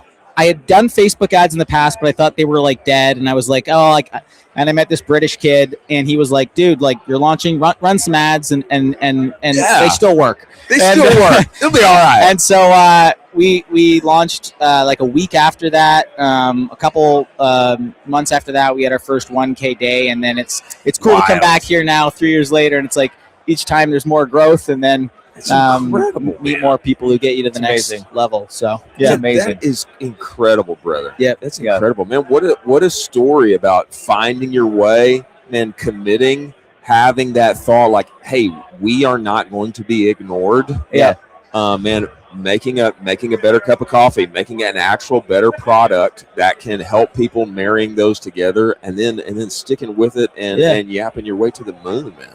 Yeah, I think I don't know who said this. It's one of those quotes that's like the biggest the biggest risk to your business is not competition, it's indifference. And I think even when people talk about these creatives, and they're like, I saw someone tweet, they're like, hey, where's the template for this? Or like Brock's talking yesterday, and someone's like, can it be done with AI? And it's like, don't like lean into what's different. Like, don't be afraid to I remember even when I was learning to make ads, I was like, man, why? I don't know like how to make the best ads, but I know what I see on the feed that I don't like and that I just tune out. And it's like, how can you just be different? And right off the bat, that is where something like a founder ad is just like no one can copy like you. So no one can copy you. Yeah, AI, whatever. Maybe it helps, but like I love that idea of just like stand out, be different, and whatever people think, don't let them be indifferent. Exactly. Either they love you, they hate you, but they can't ignore you. Totally, exactly. I like that. I like that. Bars from Ben Corkery. Yeah, bars from Ben. Where are you flying down from in Canada? Where are you, brother? Canada. That's how I like that. Canadia's wild. Yeah, we are in a town like northeast of Toronto, an hour and a half. So people usually know Toronto, which is like above New York. Yep. And so we're. I know Kitchener. That's like 2 hours away. Okay. Yeah, that's kind of random. Well, I know a few random places up there. Yeah. A few peoples, few friends, buried deep in Canada somewhere. Yep. No, we're doing our best to get by. Incredible. Up there, but we're up there. Well, Texas welcomes thee. Thank you. If we, and if we ever need to move all that production down here to the great state of Texas, it's neat. We thought even a year ago with tariff stuff, we thought we might run into issues because we're about 50-50 U.S. Canada with sales, and I was like, it'd be fun to have a place in Austin too. So who knows in the future? We'll see. Wow, Ben Corkery. Brother, OG, legendary the Yap King. Thank you. The Yap King. Brother, thank you for joining the show. I got little tins of product for you as well. So I'll grab those. At you, brother. Come on. Let's clap him out, Ben. Incredible. Thanks for coming down. Wow. What a great story. Huge. Awesome, bro. We appreciate you, man. Great story. Huge story. I mean, that is a great example of. You want to jump in? Okay. Oh, thank you, man. Thank you so much. Thank you, man. Thank you. Appreciate it. Let's go. Here, shoot on in. Yeah, come on in, Ricardo. Chris, great to meet you, man. Let's get you on the headset here. Let's get you on.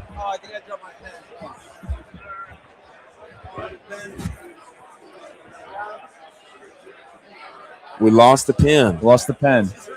No pen. What are we going to do, Ricardo? It's right there. Is it there? It's here. It's right there. It's here. Get in here, Ricardo. Ricardo, brother, let's get your headset on. Get you mic'd up, and then make sure it's right here in front of you.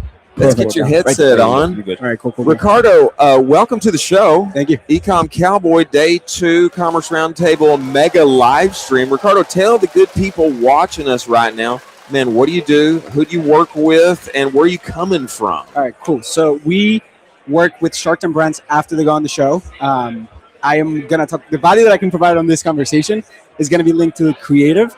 I think we've had an amazing couple days so far here at Roundtable and really good insights. I think where I'm really, really dangerous is most creators don't really get the pay media side.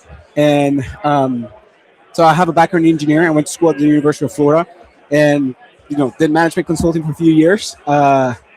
During my time there, I worked for a brand that had been on Shark Tank. Okay. It's a beanbag that turns into a bed. It's called Corridors. They've been around for like 30 years. Okay. They got a deal with Lori Grenier, and so QVC, the whole thing, right?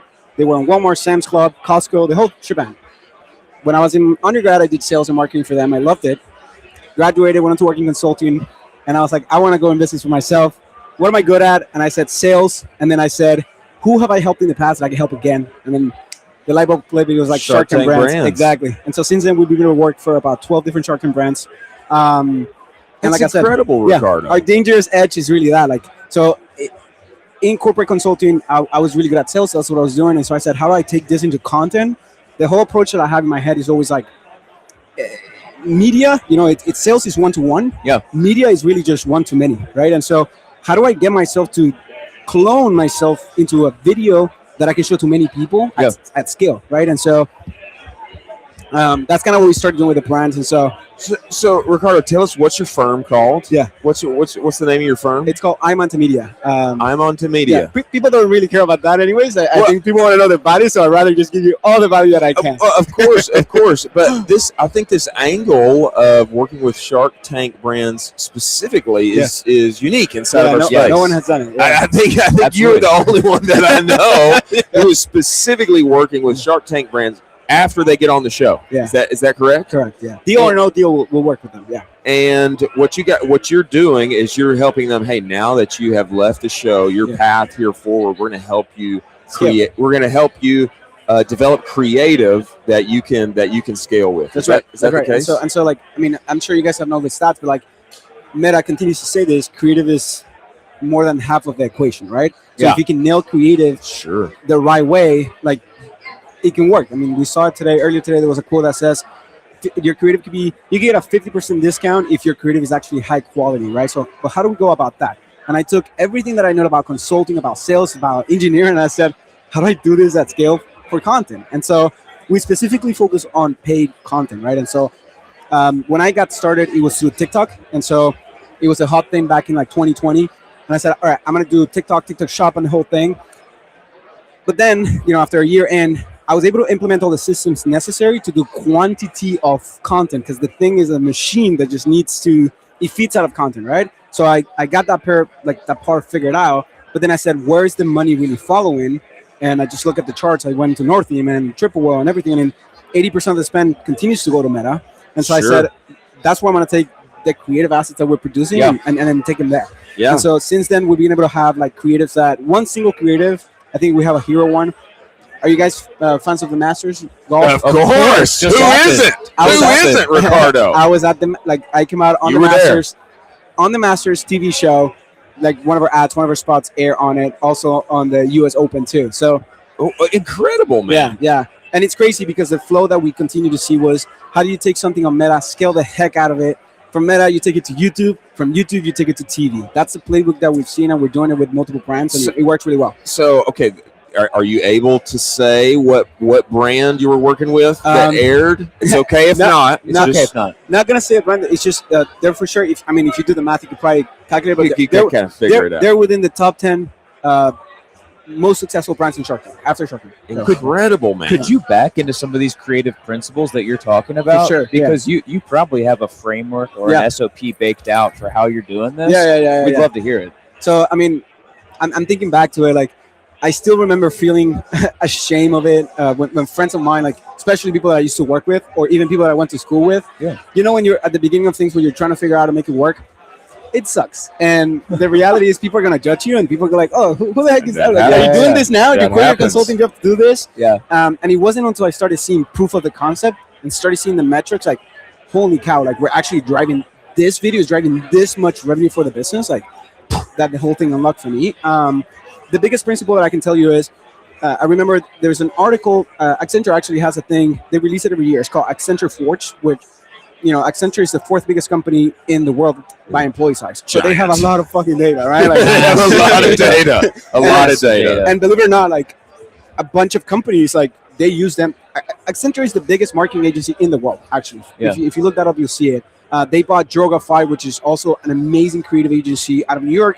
And the guy that owned that agency now is the CEO of Accenture Strong, which basically is what manages everything creative-wise. Got it. So, from P&G to Google to Verizon, all the big names, like Accenture probably does something for them on the marketing side. Yeah. And so, funny enough, I actually worked when I was in undergrad. I did Procter & Gamble. I also worked for GE Appliances. So like consumer goods has always been a thing for me. And so I've always been very interested on these retail reports and whatnot. And to answer your question, it was one of the things that caught my attention back in 2023, I think, was the sentiment of consumers right now is they don't trust what they see anymore. Because of like the volume, and you can tell that it's not authentic. Yeah, and you can really tell it, right? So the thing that I started solving for is like, how do we show authenticity? And at the beginning, solving the content problem, we started working with multiple creators, and like we'll send a product and try to get content and then do mashups and whatever. It just doesn't work. Like that's the honest truth, because people can quickly tell when you're not congruent. 50% of the stuff that you show is your body language, and so if when you're talking, I can read that like you don't really believe what you're saying, I'm not gonna pay attention to you. So the first thing you have to solve for when you're selling something is trust. And people buy from people. Everybody has heard that quote.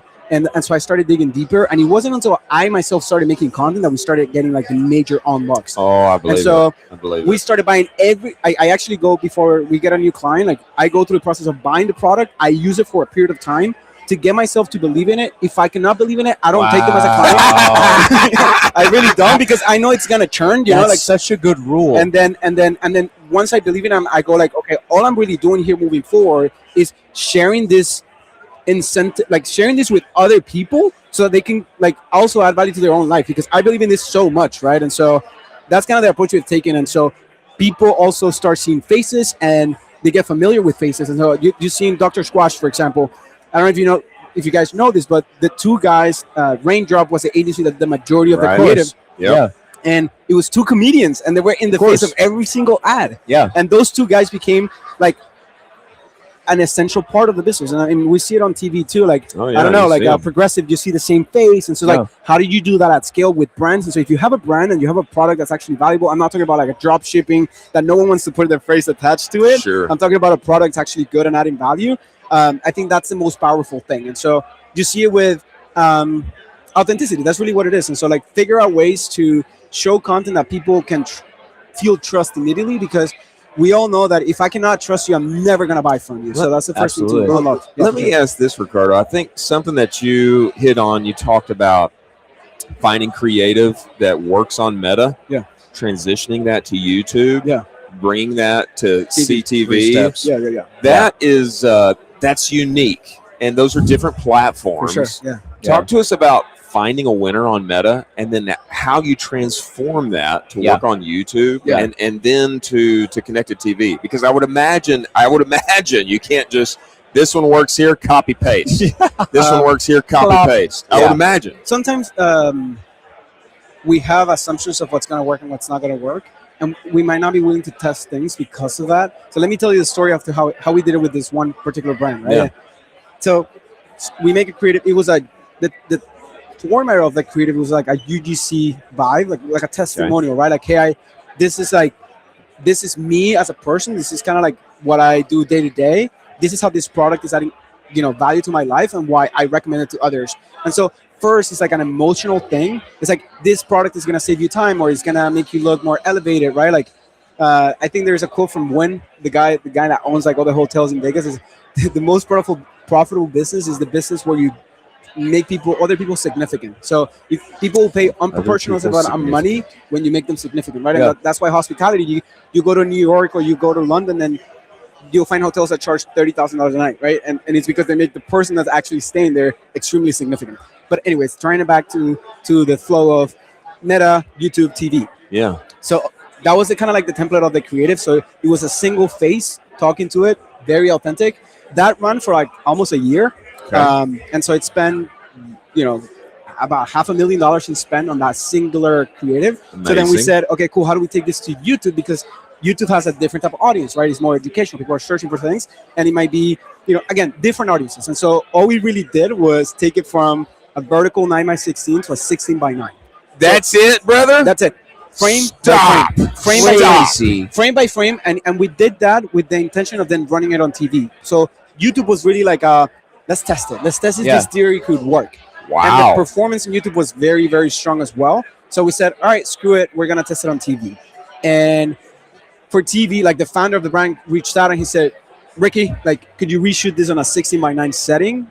And I kid you not, this was on with my iPhone. And that's what we did. And then it aired on TV and it crushed. It did much better than what they were previously doing on their. That's wild. It's a pretty That's wild. wild. I know. I agree. It's pretty crazy. That's wild. Yeah. Because, TV, the beauty of TV is that it validates a lot of brands. Like when you go on TV, it's just a validation factor. Like, wow, Right, you're on yeah. TV. No, there's something to it. So a lot of people gain, guess what? Trust. Yeah. Which is what you want. And so that was really the flow. And so TV, like by staying authentic to the original video, which is like a little bit unexpected for TV. Like most people go with high production, they'll pay 75 to 100K to actually produce a TV. We didn't go that route. We just wanted to test it. We were willing to test it. The founder was willing to test it, and it worked. So Wow. And it stood out. It stood out. It continues to run, by the way. It's been running more than a year. So this contradicts my assumptions. Yes. My assumption is like, you got to change that thing a little bit. I know, You got to yeah. change it. Yeah. But I, what you're describing, it actually reminds me of the famous Yeezy Super Bowl ad. Yeah. Oh my he gosh. dropped $5 million or whatever it was. Yeah. With him like talking to The camera. FaceTime In the style. car. Yeah. FaceTime style. Hey, we didn't make a commercial for this, but go to Yeezy.com and buy my new shoes. Bye. And it stood out because the form sold out. factor was so It different. was raw. It's authentic. 100%. That's so interesting. Yeah. I love That's that. interesting. The biggest thing that I could say, like biggest advice for brands is, my background is in I learned English by selling. So I'm actually from Venezuela. I moved here when I was 15. My first ever job was in a retail setting. It was an outdoor store. Selling Alright. shoes, bikes, and stuff like that. And I didn't know English. It was actually in Coral Gables in Miami. One of the few spots in Miami where people actually speak English because everybody else speaks Spanish in Miami. There we go. And so that's how I actually got to learn. And I was like, wow, I love this face-to-face. So that retail sales setting, right? And then I went to school. In school, I worked first for like I actually used to work at Finish Line selling shoes. Yeah. That's how I paid for like undergrad. And then I worked for this company that had been in Shark Tank, also doing sales. And so how do you take that model into a digital setting? And so most people have a short-term mindset when it comes down to their creative and content. They want to hire a one-off UGC creator, but that's just inefficient because think about it. Like you will never hire someone. If you had a retail physical store, you will never hire someone for just a day. A day That's one. true. Exactly. You will That's hire true. them. You will hire them for at least a couple weeks, right? You give them training, you ramp them up, and then if they cannot sell, you can quickly tell and move on. And if they do work, fantastic. You want to keep that person with you as long as possible. Yeah. And then incentivize them properly. Make sure they have a ranking. Like I want to be number one in sales. Most salespeople are very, very competitive, and they also know it's high risk, high reward. Yeah. So you can. You could do the trends. I saw that at Accenture too. Like they start you off with like a salary, then you move 50-50 salary and then commission, and then you fully go on commission, right? And so that's the biggest thing that I can say is like think about the retail sales model, which has already been proven, developed, and everything, and like take that into digital. And if you do that as a brand, you're gonna crush because again, speed, long-term relationships, like again, that's what people value, builds the trust. And so for your brand, if you have a legitimate brand, this is not for drop shippers, but a legitimate brand, I think that's the play. Like that's what we've seen work, and it works extremely well, and we've seen it over and over and over with the brands that we work with. So I love that. A couple of things that stand out to me. Number one, there's the Harmon brothers actually talk about this quite often. All the time. If you've never sold your product face to face in real life, you don't know how to sell your product. Yep. And I think this background in retail, I think gives you an advantage, An edge. as I a agree. creator. Huge I edge. think it does. Yeah. Number two, being willing to be a little risky. Like let's try the actual ad that won on Meta.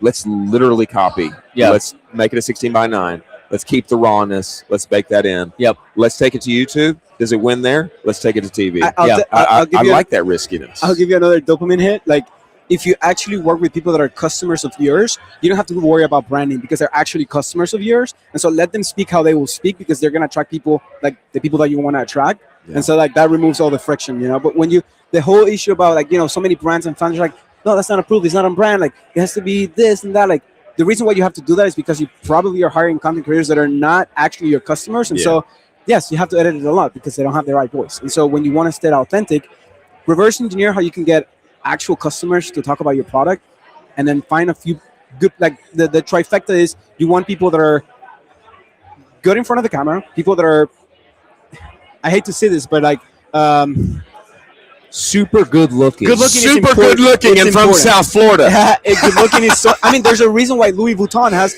a 10 out of 10 bombshell as soon as you walk in, right? Yeah. And so Me. and so like let's just say appealing to the camera, doing it in front of the camera, appealing to the, and then you need to know how to sell. That's it. That's a combo. If you can do that, Know how to sell, your baby. brand will do well, and that will take you from 0 to 50 million. I think from 50 million to 100 is a different playbook. I'm not sure. Not that many people go for 9 figures, but those that do, and with some of the clients that we're seeing now, is there's a shift after 50 million. If you want to go to 9 figures, you start heavily investing on branding. So you stop direct response a little bit and actually double down on branding. Someone said earlier today, and you start shifting the gears. Instead of like 80% of your budget or 100% of your budget going to direct response, it goes like 60-40, 60% branding, 40% direct response. Yeah. So, Wow.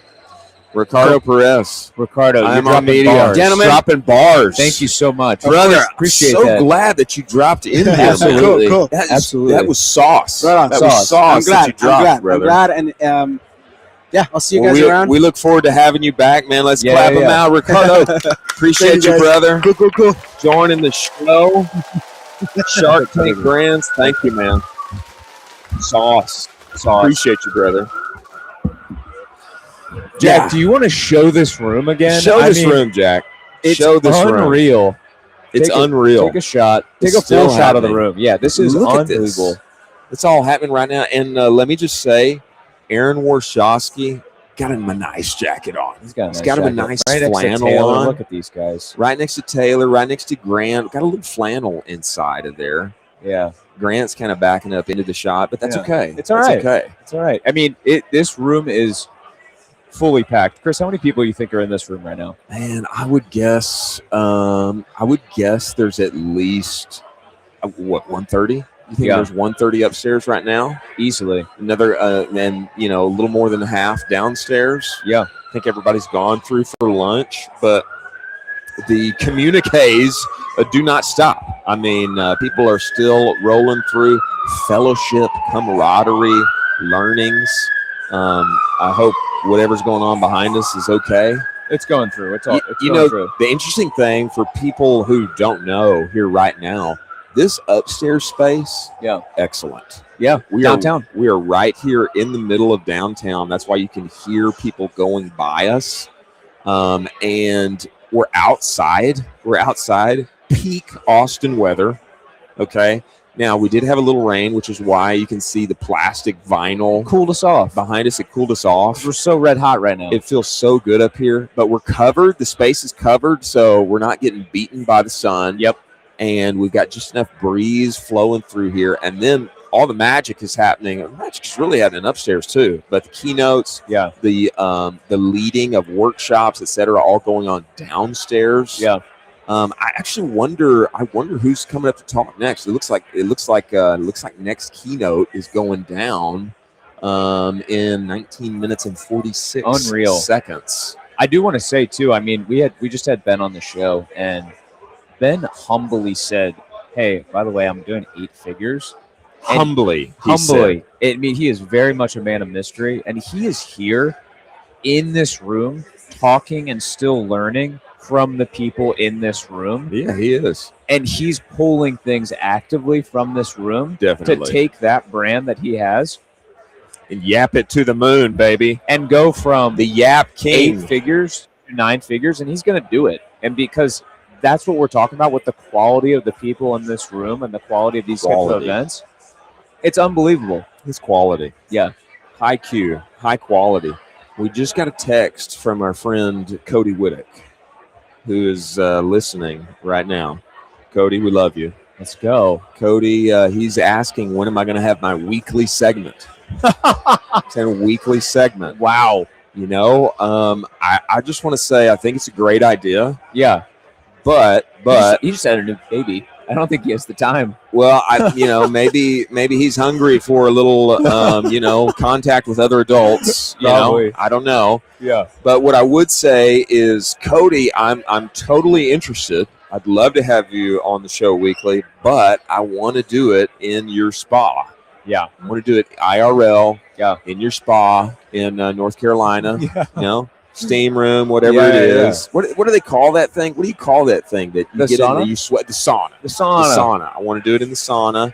And I think we need to find our way to those cool North Carolina beaches. Oh you my know. God. Yeah, his setup is unbelievable. He's right on the beach there. I It's think just if we could work that out, Yeah. little sauna action, a little beach action, we'll keep the headsets. the segment can just be called sauna and scaling. I mean, Yes, sauna and scaling. sauna scaling, and Yeah, it's just exactly. it's talking to Cody about all the scaling things right now in his sauna. And we learned a little gold, little nug from Brock at Frost Buddy.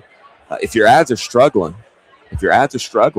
number one, make some founder ads. Okay, it's free. It's free if you're the founder. It's Yeah. free. It's free for you to pull out your phone. Number two, if your founder ads are struggling, take off the shirt. Get jacked. Take off the shirt. Get jacked. Take off the shirt. Yeah, And put a few muscles inside of easy. that, inside along with that creative, and yap to the moon. What's funny too is Ricky just mentioned that. Did he say that? He just mentioned, hey, you got to be good looking on camera. He did say that. And it's like you're breaking down exactly that. It helps. And that is what Brock's playbook is. It helps to be extremely good looking. Yeah, It doesn't hurt. it doesn't hurt. It doesn't hurt. No. I think that's totally fair. Wow, this room is still filling up. It seems like. It's still filling up. There's a lot of talk. To be had. I think we may have Isaac of Mini Quintana Yeah, coming in. I think we're going to have Curtis of Portland Leather Goods in addition to Mariana. She's going to be joining us as well. I love it. I think we may have a visit from our friend Nick. We should. Nick. We may have a friend, Nick Shackelford.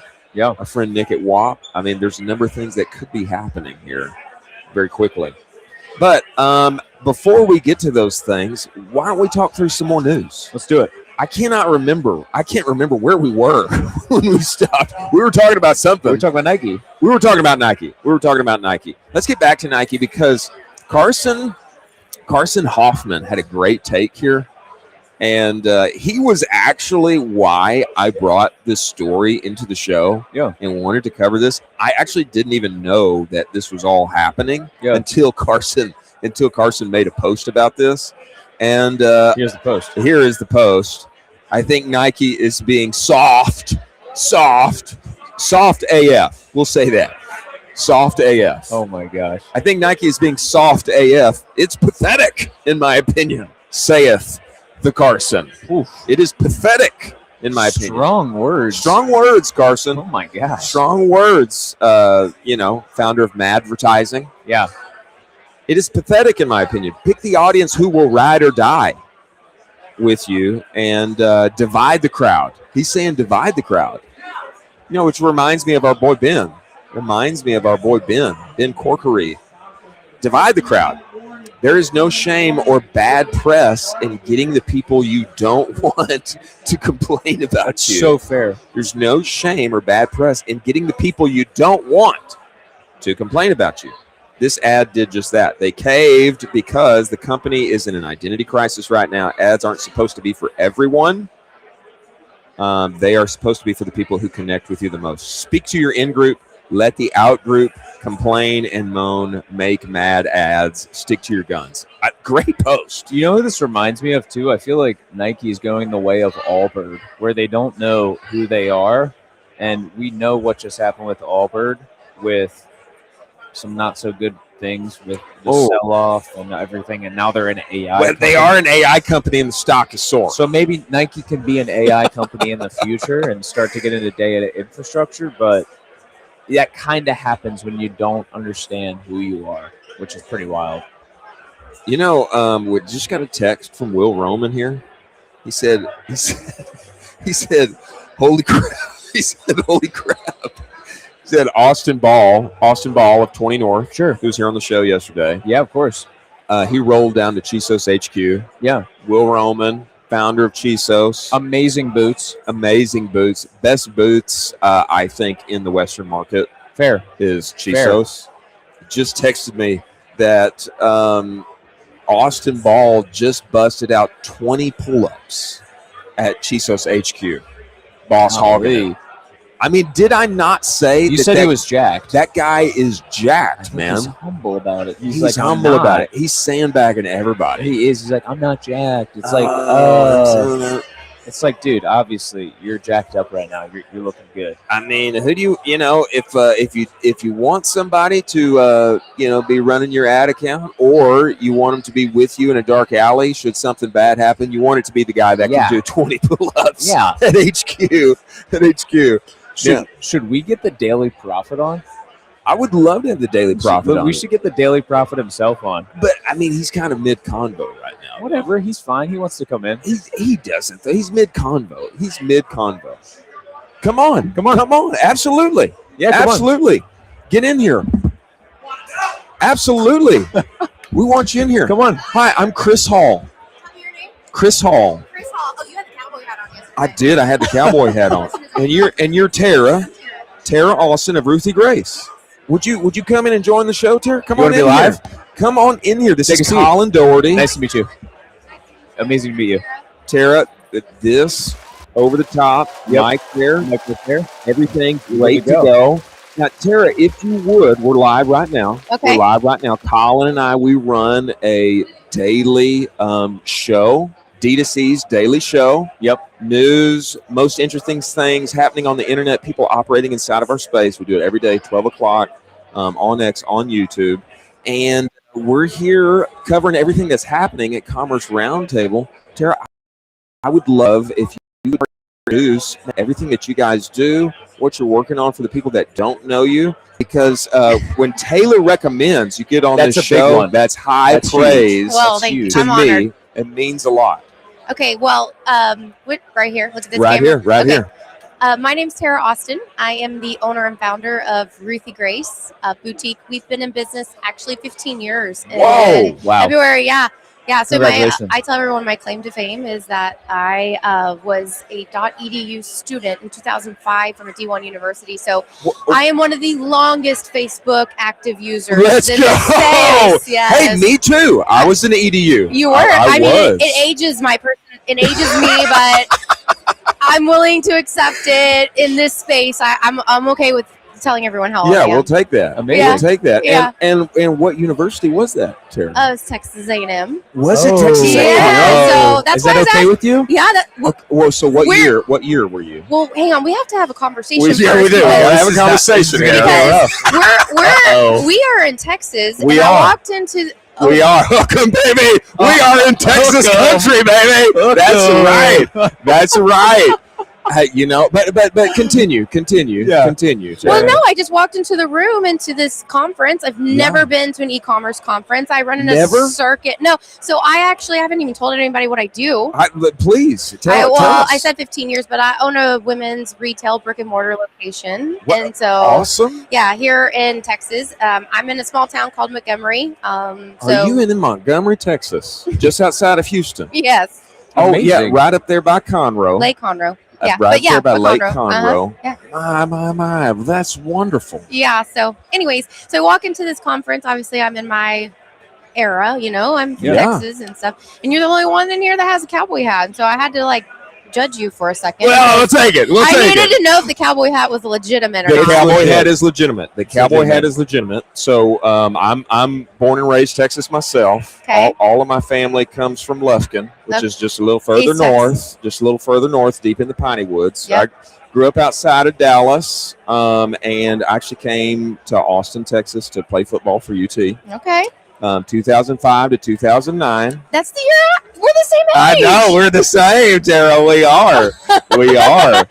2005, 2009. We went 3-2 against Texas A&M during those years. Mhm. They actually A&M was harder for us to deal with than OU at the time. Yeah, Interesting. I'll never forget the game where we beat you guys. And with We were in Aggieland. I was freezing. in Aggieland. Oh boy, I remember. It was freezing cold. I was bundled up in those stands, but Let's see. I want to say it was that probably was 2000. 07. Yeah. Mhm. Yeah, it was Was 07. Stephen McGee the quarterback? Stephen McGee. Yeah. And then, of course, in 06, Stephen McGee came here and won.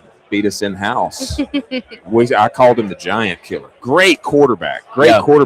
But this is your first ecom conference. I Yeah. mean, you guys, if you've had this boutique and brick and mortar, I mean, and you're here now, you've got to be selling beyond on the interwebs everywhere else. Everywhere else, is that the case? Yeah, so I mean, we do primary business is obviously online e-commerce. That's probably about 85% of our business. Awesome. Our storefront brings in about 15%. Yeah. So business is doing good. We have our storefront is like 2,000 square feet. We're in the downtown area of Montgomery. I'm on my 4th brick and mortar location. Whoa. Yeah, I don't have 4 separate ones. Yeah. I've just moved it 4 separate times in order to like accommodate as the brand has evolved. So Yeah. I've obviously in 15 years I've rebranded, changed my messaging, looked a little different. Like Yeah. the business evolves with me. So I mean that makes sense. I've Totally- gone through a lot of totally life makes sense. changes in 15 years. But yeah, I was just fresh out of Texas A&M. I graduated in the financial crisis of 2008, boy, I 2009. remember. I had a degree in animal science. Let's go. Yeah. Let's go. Yes. So I was newly married, graduated college, had to have a fun job. I started in insurance because it's the only place I could get a job in customer service, Yeah. and people just don't like their insurance agent.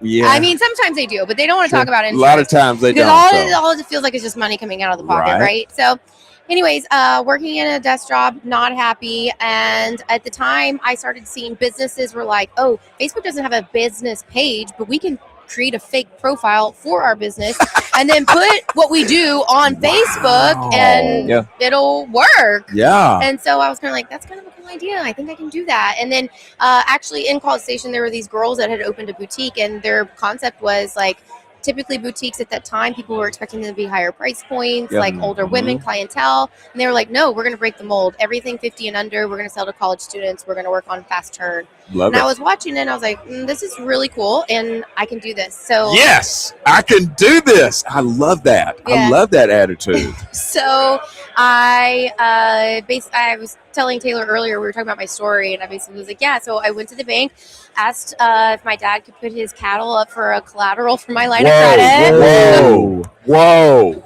Big move. Big moves. Big moves. Big moves. That's fantastic. I mean, I was 23 years old. I had no credit to my name. Like I was newly married, and like had like I mean, a $600 paycheck was a big deal for us. yeah, right. But I mean, I just risked it all because I was like, it's like I could just see the clarity in how it would work. So like, why not do it?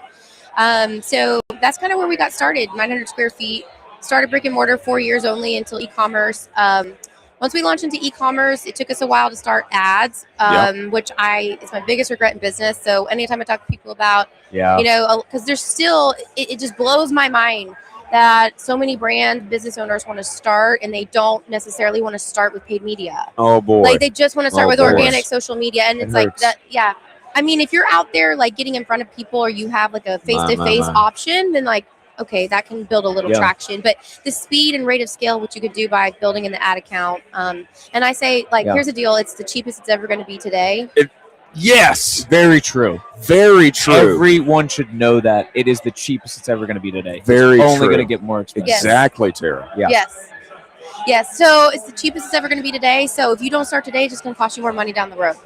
So your best bet, your best investment of your time is trying to navigate that space and figure it out. So we stepped into that a couple years later, and it was just crazy how my world just kind of changed when we started advertising. And so that's really where the growth of the e-com side really took off. So yeah. And so when you started advertising, what year was that? 2018, 2017, something like that. And so good time to start. we're nearly a decade later, and Oh, shoot. That's wild to think of it like that. It is. that's a lot of CPMs. That's a lot of ad CPMs. creatives that That's a have lot. gone Oh. out. And you know, what would you say today? Was that investment worthwhile for Oh, Ruthie Grace? 100%. Yeah. One of the main one of their main thesis on the show is ads are good. Ads are not bad. Ads are not good. bad. Ads are good. They are a fundamental good for society. For and small businesses. It's for small businesses, messaging, solving people's problems, getting your solution in front of them to help them feel beautiful, help them feel confident for what they're walking into in life at different situations that they need to navigate. And this is one of the core theses of this show is that ads are not bad. They are good. No, we should be doing they're them and not. using them. And I think I don't know a lot about CFOs in the space and things like that, but like if you go out into a general, like anybody who understands typical accounting P&L, they're going to go look at your P&L and they're going to look at your advertising spend and they're going to go like, okay, that's really high. You need to get that down. Yes. You know, always. and so they're basically like, if you can just cut that, and that is not the answer. The answer is get the best efficiency out of what you are spending. Absolutely. As long as it can meet the inventory requirement. So, you know, it's a necessary part of business and it's absolutely critical for business success. I think. I just don't think that there's any mechanism or means in which you can market your business outside the ad account in today's time. And you know, there's so much talk now, Tara, of how important, you know, organic content and doing this and you know, scaling, finding outsized wins, video wise, something going viral, and I love all of that, and I think we all need to get adept and useful, being creators, founders, you know, getting in front of the camera, etc. But to build a long-term sustained business that is growing with profit, it must take place in the ad account. One must win in the ad account. Well, that's where the stability comes from. Yeah. You know, it's like a layered part, and that's where scaling comes from. It's like, I mean, I always think that like losing weight is a good example of how to like make it.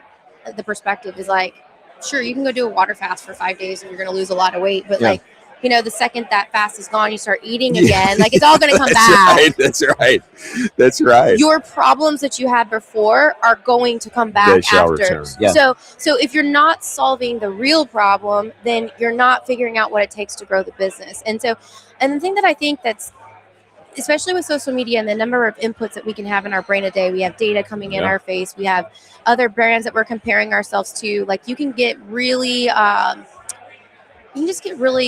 scattered and you're just constantly chasing all these things and it can feel so overwhelming and there can be so many inputs. But really at its core, it should just be simple. Like simplify the process because that's maintainable and sustainable. Like you're not sprinting, you're running a marathon.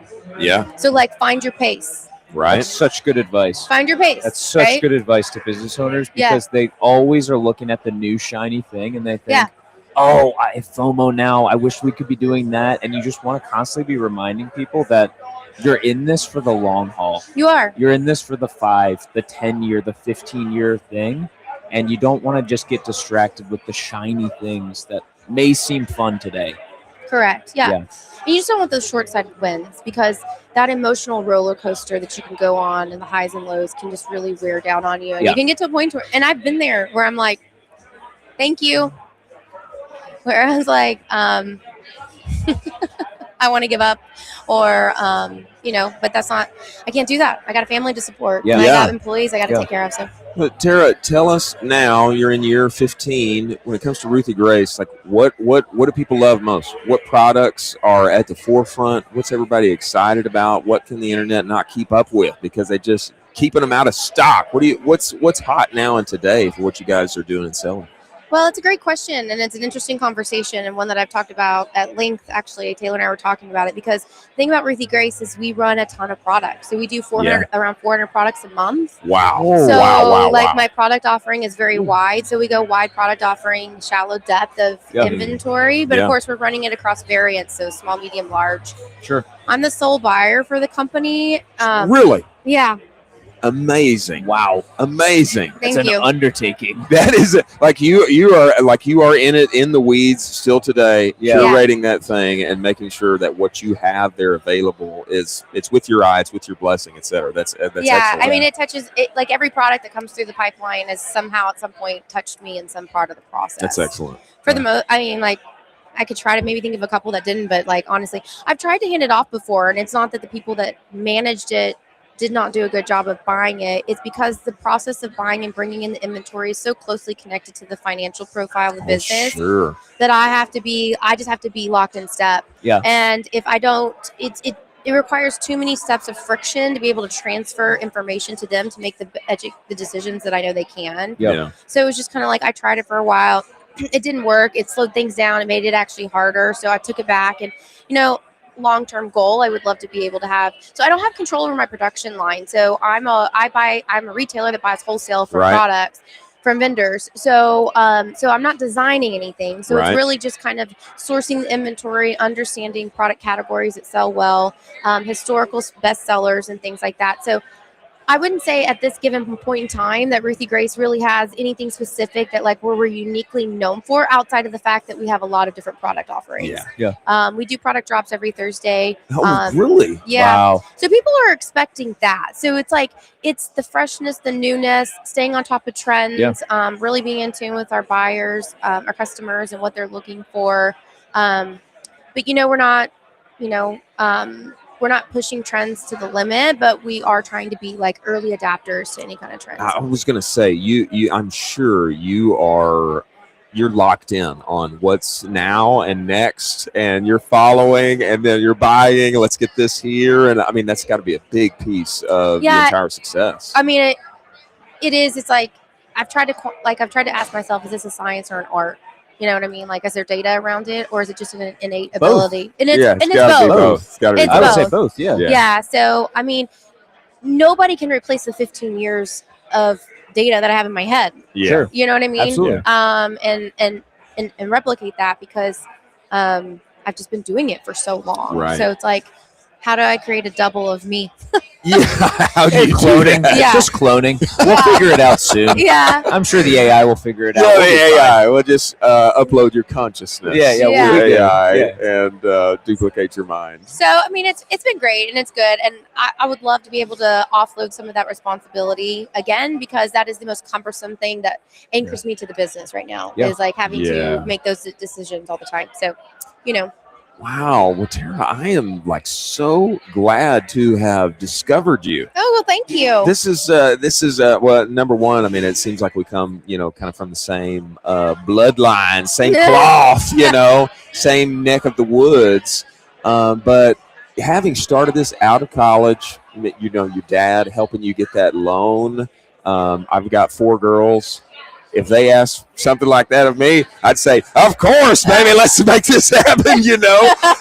But I love that. Not only has it worked out, but it's worked out so much that you guys are doing 85+% of your revenue online now. It's incredible, and we appreciate you joining us. Yeah, thank you. It was so nice meeting you guys. This has been a great conference. I'm getting to know some people. It's like a whole new. I run in a circuit of a lot of boutique retailers, and we have our own little sector of the industry, and this is like a whole separate side of it. And it's interesting to me because I think it just gives a complete different perspective than what like I'm used to hearing. So that's kind of why I was like, when I realized I follow a lot of people on Twitter here, and I'm a client of CTC. So, Excellent. Yeah. Excellent. So I was like, I have to be here. So I'm excited to be here. Gotta be here. Well, Tara, thank you for joining us. Yeah, so And nice meeting you. great Thank to you meet so you. much. Let's clap around, everyone. Tara Austin, Ruthie Grace, incredible. So glad that she is here at Commerce Roundtable, doing something unique in Montgomery, Texas, too. Amazing. Now, I think we've got the one and only Curtis and Mariana here now. Now, we've got 3 headsets, so you're going to stay. They're going to come, Okay. and you're going to run this. Okay. All right? Let's do it. We're going to have the one and only Curtis and Mariana of Portland Leather Goods coming in here, and it should make for a great interview. Absolutely. These two are the dynamic duo, and anytime they're on camera, it's always incredible. We need to clap it up for Curtis and Mariana coming in here right now. Both of you right here. Yeah. Good. Good. How are you doing? No, what? There you go. You have to be here. Colin. I know, you get me. It's terrible. You're the face of this thing. How are you? But Good. Colin's the brains. I don't really come know on. what's going on. Is it like you and I? I am the It's both you face guys. and you're the brains? Exactly. Yay. He comes across good, that tall cowboy, though. He Right? does. He didn't bring a hat though. Could you guys give a little background on who you are and what you guys are doing right now? Give us some background to the people, because Well- it is an unbelievable story. It is pretty good, yeah. So if you don't know, I'm Curtis. I'm the CEO of Portland Leather Goods. There we go. And we started in a garage 10 years ago. Single car garage. My girlfriend had a bad job. And I said, hey, quit your job and I'll start up a company and make $100 million. And she said, "What in the hell are you talking about?" Yeah. And I made a little leather journal. I said, "We're going to sell journals." And she quit her job and she believed me. She put her job on hold. She's Three- like, "Don't fire me just yet." This So- guy is hallucinating. So we went on to art festivals and started breaking records. One, we did $42,000 in a weekend, right? Wow. And you just have like cash sitting around. You're like, oh, this is pretty nice. Went on to Etsy and became a top 10 all-time seller within a year and a half. Went on to Shopify and then just doubled up 4 million, 8 million, 16, 32, 64. Now over 200 million a year. And we're the largest leather bag manufacturer in North America. That's unbelievable. I mean, can you talk us through the steps? You kind of breezed through that where you started, hey, we're in garage right now, and now we're doing over 200 million a year. Could you talk I us wanted through to those get to the steps? fun stuff. That is pretty crazy because that is his unbelievable. life. That's how his brain works. Yeah. Like just boom, next thing, next thing, next thing, next thing. Everything is for 2 months ago. Yeah. Now we're at $1 billion. Yeah. Well, that's kind of a really general question. Like, Yeah. I mean, you guys have this amazing new podcast, right? Thank you. You're on here live. We are. You're out there Yeah. talking to people. So who are your people? Who are we talking to? We are talking to 7-8-figure brand owners, operators, a lot of agency guys, people that want to learn about what is going on in e-commerce right now. People that are, the operators that are willing to take these tactical pieces of advice and then implement them in the brand to make a definitive change to push that brand up into the right. Are we Do you going to kn- have do you know what I tactical just pieces of heard? advice? I just heard blah, blah, blah, blah, blah. That sounded like a resume, right? That's not what entrepreneurship is. Okay. It's making the shit up all the time, buddy. Of course. It is Absolutely. literally Yeah. saying, I'm going to go there. I'm not going to let anything stop me, right? Yeah. That's really what it comes down to. E-commerce is not the same as it was 2 years ago, Oh. and it's not the same as 4, and it's not the same as 8. So if someone says, I have 20 years experience in D2C, you're like, who the hell? Who cares? Yeah. Like, right? What are you So doing different. now, and how good are you right now? Yeah. And what are you going to do in a couple of years, right? Oh my gosh. If you're at 1 million, you have to kill off what 90% of what got you to 1 million in order to get to 10 million. And nobody understands that. Yeah. Talk us through that. I have been asked, I've spoken around the world, I've talked to people, I've been on podcasts. This is the best one, by the way. And I appreciate that. We This is- appreciate this that. is fantastic. So they're always leaning on the early successes of what got them to 1 million or to 2 million, right? Oh, I'll talk to companies usually when they're really struggling, right? Yeah. When they're having a good time, they just say, everything's great. You wouldn't believe how well things go. When they're in trouble, they don't tell their friends. They come to me and say, hey, I've got a problem. What is it? And they'll spend 90% saying, we were in Nordstrom's a couple years ago, or we got in here, or this product really worked for us. And I'm like, that was years ago. Yeah. Like you told that story to your friends so many stupid times Yeah. that you miss the fact that you have to change. You have to evolve. A 1 million is $3,000 a day for the year. That's nothing. Sell something 100 by 30, it's easy. Anyone can do that. But you get egotistical when you get to 1 million. Like I don't know if it's egotistical. I think it's comfortable. Comfortable. It's It's a comfort. It's like, we feel safe with what makes us feel safe, Sure.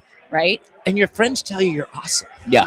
Like we were talking to a brand. It was a shirt brand. Do and- your friends tell you you're awesome? No. I tell him he's awesome. I got I this, tell him he's this awesome. special thing where like all my friends like rip on me. All they do is tell me what I'm doing wrong, which is great. We were talking to a brand. I had a shirt on. I did a LinkedIn post, and we're pretty known on LinkedIn. So this guy sent me a bunch of shirts. I was in his city, and we went to talk to him. 40 million a year. And we went in, and we're talking, and you could just see something was off. And we're talking for an hour, or 2 hours, and I'm like, everybody, I want you guys to leave.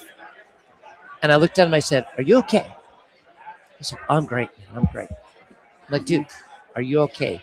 And he literally broke down. And he's like, no, we're not making any money. We've got these huge deals and everything. And like, I got a wife and kids. And everyone says, congratulations. I started this in an apartment. Now I have a $40 million company. And I'm not making enough money to survive. Yeah. And I'm like, well, you have this wholesale deal with it. Everyone knows the chain you're doing it with. if they're not paying you enough, stop the damn deal and figure out what you're doing, right? But as an entrepreneur, you're either dealing with other entrepreneurs who are honest with you, and you're honest with them. You're saying this is what's good and this is what's bad, and they can help. If you keep saying everything's great, they can't help you. Or your friends who are like, wow, I want to quit my job and be an entrepreneur, right? Very funny because Curtis is usually talking about numbers, right? Yeah. He's very straightforward with we make this amount, we do this, blah, blah. People find it like just shocking. It's Like, so shocking. If you don't talk about it, how do you know? Yeah, you are wildly transparent about the numbers, which is it's a breath of fresh air because most people are hidden about them. And we had Ben over on the show earlier today, and he said, hey, I'm doing 8 figures, but I'm still trying to figure it all out. I'm still asking these people in this room, and I'm pulling insights. Do you kind of still have that? Do you have that group of folks where you're, hey, I need some advice. Can we talk a little bit? I know a lot of people in this industry. You know everybody. I know everybody. I feel like you know everybody. I know. Yeah. I know most people. And right? I feel like they all come to you. So then who do you go to? Me. Yeah. There you go. The truth is, I'm lucky enough to have a great senior leadership team. Yeah. I've grown to the bigger type of company. So I have a CMO, head of marketing. I have a CFO. I have all of these folks, the 7 senior leaderships. And they all are networked in, right? So I just had someone come up to me and talk about email marketing, right? Yeah. And I'm like, that's below my pay grade. Like, I don't know who we use. That would be Maverick or Matt, right? Yes. Yeah. Jamie Diamond, or not Jamie Diamond, that's Chase. Chase. Just said, I heard you switch from this one to this one. And I'm like, I have no fucking idea. Like, that's awesome. So they have their connections. Sure.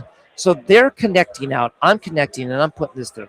The CEO, the entrepreneur, the person who runs this thing, you have to be seen ahead. You have to see around corners. You have to see the big picture. Yeah. When you talk to any of these people, my own people, they'll tell you what's happening that day. Yeah. Right? I ask them what's going wrong. They're like, well, this thing's happened. I'm like, no. We're supposed to get to here. It's not like this is happening. How the hell do we get to that? Yeah. And my job is to break them clear of the hurdles that they have.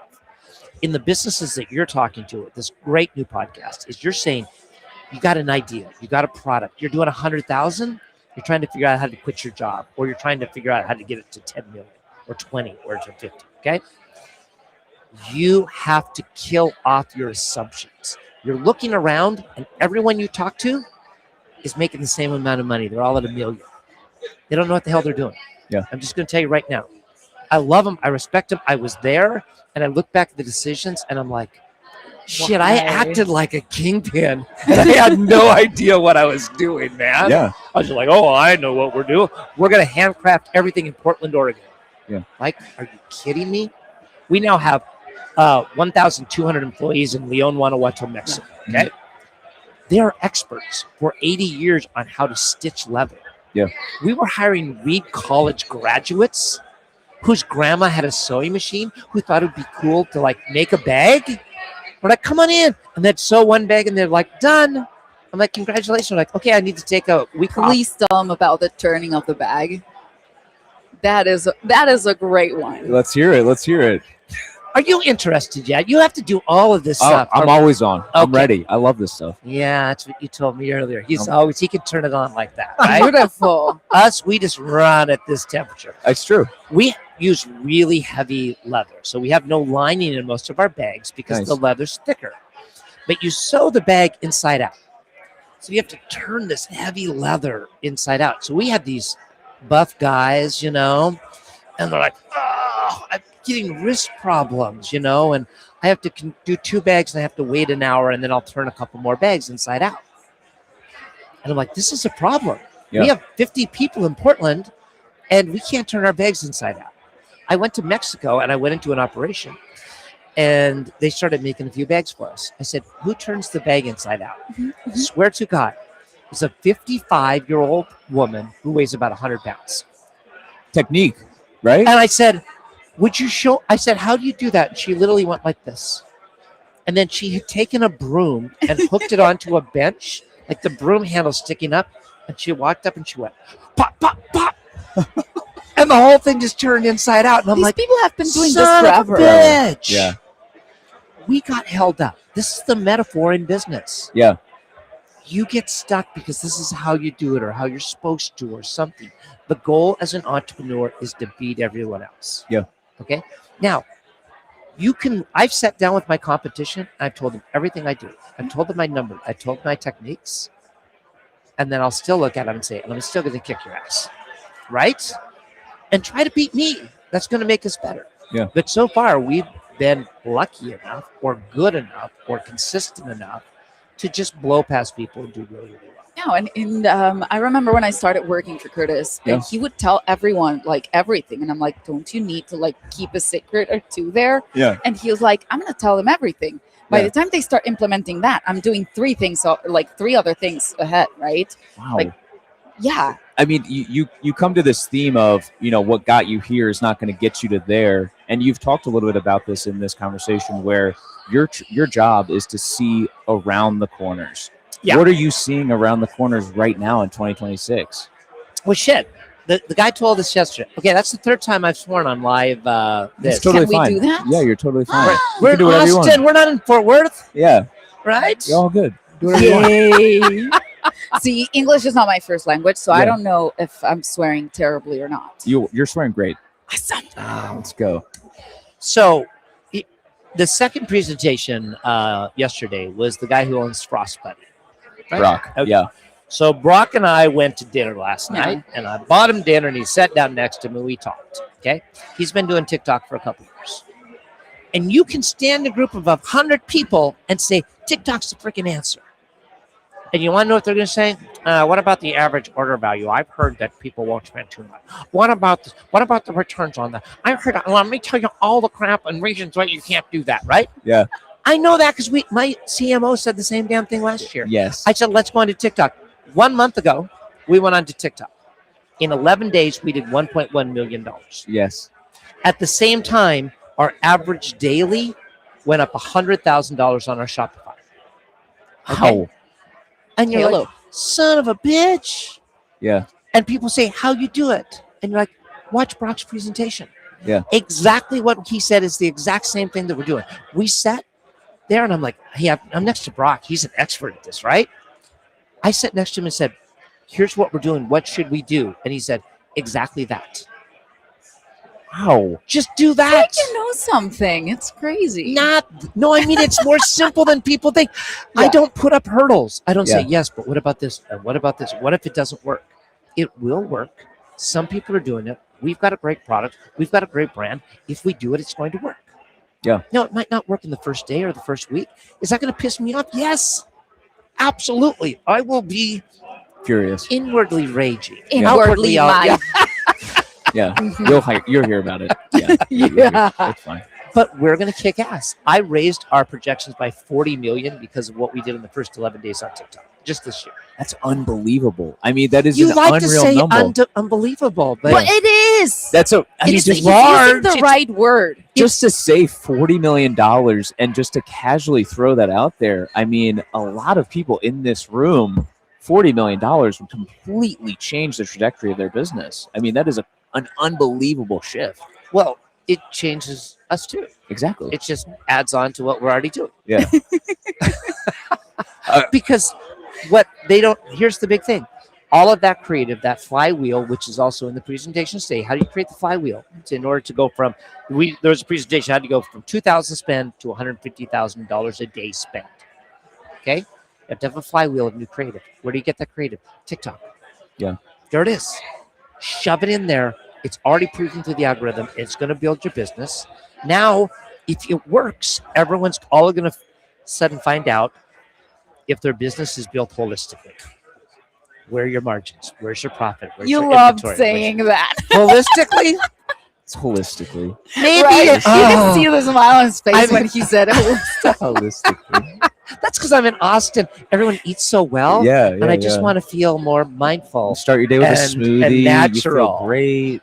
Yeah. Are you focused at all on Whatnot? Have you talked and kind of I explored felt that it a little was bit? too small. We make in Mexico.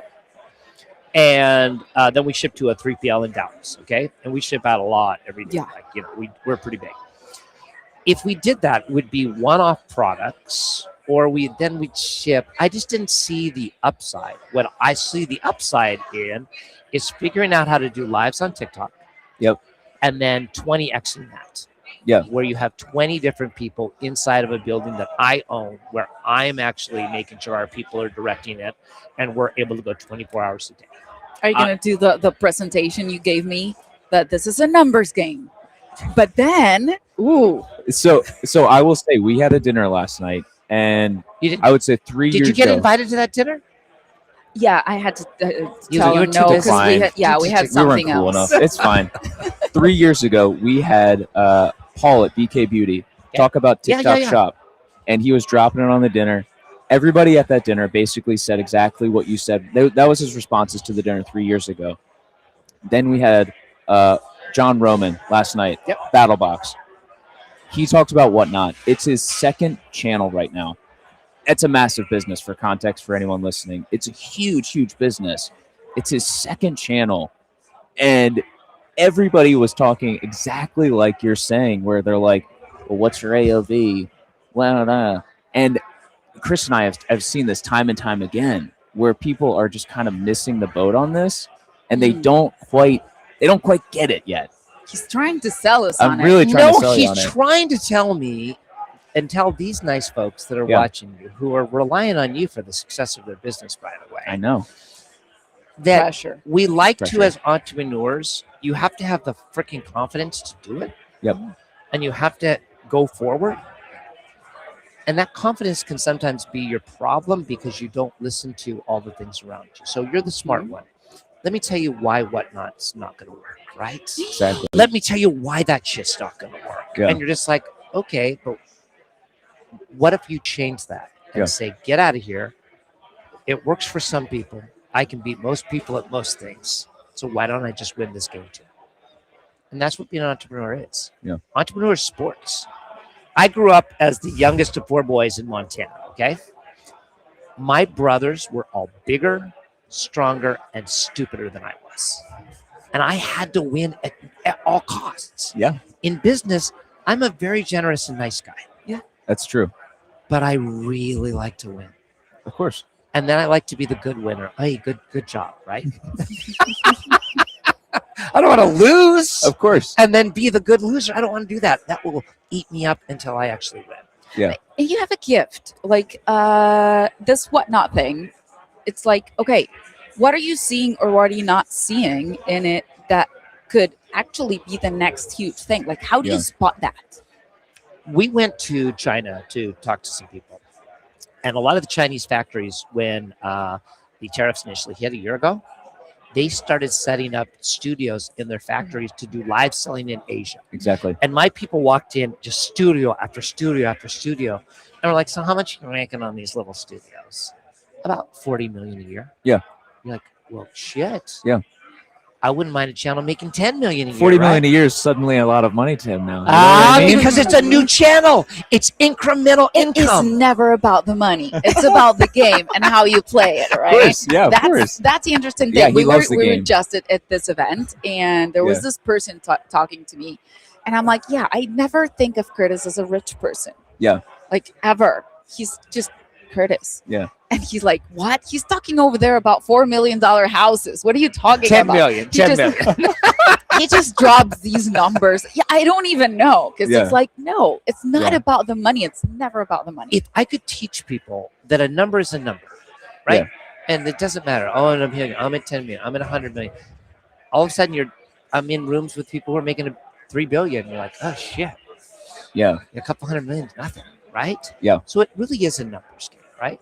If you talk these things out loud, you can start getting pattern recognition.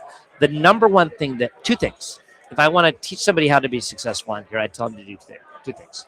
Number one, write out how much you're going to make that year, and then break it down month to month. Okay, by a pattern of what you've seen, and you'll look at it and say, well, Christmas should be more, November, and maybe September because of Labor Day, and June's always slow. See what I mean? Break 10 million down. Then break each month down by day. each channel. What is Shopify? What is it? And then you watch it, and you'll start to get these pattern recognitions of, oh, June's going to be slow. I better have a sale. I better have some new product launches. I better have something new there because I need to get to my goal. We hit our goal exactly every year. 1 million, 2 million, 4, 8, 6. Exactly. Usually a little bit higher. Yes, Nice. okay. But yeah. The reason we did that is all of a sudden you're going in the year and life happens and you're like, uh-oh, what about August? We need to change now, so we do that in August. We need to get there, okay? So if they break that down for 1 year and 2 years, they're going to be able to help them see everything just a little bit better. You want to know what number 2 is? Hit me. Get a great assistant. I got so involved in my Boom. story, I totally forgot what number 2 was. What's number 2? I don't remember. Number 1 is you got to break that down. and No, I then don't know. do something different. Do something different. Yeah, that's kind of it. I don't know. But if you can, here's the total key. If you can sell a product at profit, then you scale that thing until it breaks, then you figure out how to keep going, right? Yeah. How fast can you get a profit in a product and sell? And then you scale as fast as you freaking can. Like, that's really the game. And how do you test a product? As fast, as cheaply, and as easily as possible. Yeah. I've got an idea. I have a friend of mine. I love this dude, okay? He's got the worst idea. He's going to set up a coffee shop in Roseburg, Oregon. Okay. He's been working on it for 10 months. And Yeah. I'm like, are you open yet? Well, what we're doing is we're doing this oak bar. And I'm like, dude, put out a Get a card V1. table, Get a set V1. a thing up, put it out, and then get it better as you go. Get a V1. Yes. Don't know what's going on, right? So test this thing as fast as possible. Yeah. I totally agree with that. I think so many people fall in love with like, oh, I got to get the name right. You have to get it all perfect. I gotta No get it one all is going to know. perfect. And it's No like, one is going to know. 6 months have gone by and you keep talking about this thing. You have talked a ton about the wins that you've had. You talked a ton about, the scaling process. Talk to me a little bit about some of the failures along the He way. forgets. You- It's Talk to me crazy. about some of the crazy moments where you're looking in the mirror I and can you're tell going, you crazy moments. give but me some they're crazy not- moments. They're not failures. This shit's all wins, okay? There is an evil bank in the world, okay? And I'm not sure it's run by demons, but the odds are that they are, okay? It rhymes with Hell's Cargo, Yeah. okay? Sure. These people, to me, in my opinion, are evil mother truckers, okay? Nice. They're horrible people. Yeah. I set up my first account with Hell's Cargo because they were a block away from my house when I started my company. Easy enough. Worked with them for years. They promised me a $25 million line of credit. We did all the financials, all the audits, everything. Here you go. We had 4 vice presidents in my office promising the money was going to come in 3 weeks. Silicon Valley Bank went under. Oh my gosh. Their CEO came out and they said, well, we're going to have a slight delay. What type of delay? You guys have been promising me this for a year. I have $12 million worth of products for a new line, for a new footwear company coming in. I've got this, my whole company. And they're like, okay, so we have a slight change of hands. You're not going to get the $25 million. Oh. We want you to and because we're not giving you the money, therefore you don't hit the covenant on the building that you own that we also did your mortgage on because we worked with them. And because that covenant is no longer good, you owe us $1 million. We want you to sell your company and give us our $1 million back. What a brutal thing to do. That was crazy. That's unbelievable. Was I a little upset? How did you navigate He that? was crazy upset. You were upset for what? A week? I would say probably longer for me. No. How did you navigate this? I told everybody this is going to be the best thing that happened to us. Okay, we changed everything. We started footwear, did $35 million in sales in a year and a half, and I had to shut the whole thing down. Yeah, okay, because of Hell's Cargo. Okay, but we changed everything. I got better at our margins. I got better at our efficiency. We created this new mega studio to make our bags. A year later, we're like, our profit is skyrocketed. Yeah. And we're meeting with all these other 9-figure companies, and they're like, we're having a tough year. And we're like, oh, really? Our tough year was last year. Whenever We something fixed comes everything. It's always for the best. Curtis always says like, oh, Curtis, what are we going to do? What we always do. What we always do. We're gonna figure it out. Wow. Unbelievable. Thank you guys so much for coming on. I appreciate this. Tell the people where to find you. Where should they go to find you? And We're at an hit you? Airbnb here in Austin. Online. But it's really nice. It has 2 cold plunges and a hot tub. I and love it. Saunas. Yeah. I love it. It's really nice. We get some really cool houses. I love that. That's a Yeah. vibe. Okay. It's Portland Leather Goods. There you go. They know where we're at. They either know us or they don't. These are most likely dudes, 35 with facial hair, you know, right? They're They not should be for looking Portland us Leather for Goods. LinkedIn. Your Yeah, LinkedIn, yeah. yeah. Curtis Matsko on LinkedIn. Curtis Matsko on Instagram. There we go. We do. Oh, we have a YouTube channel. Curtis Matsko. And on YouTube. Amazing. Yeah. Thank you guys so much. I really Thank appreciate you it. so I much. appreciate the time. Thank you guys. We get the hand. Thank you guys. Appreciate it.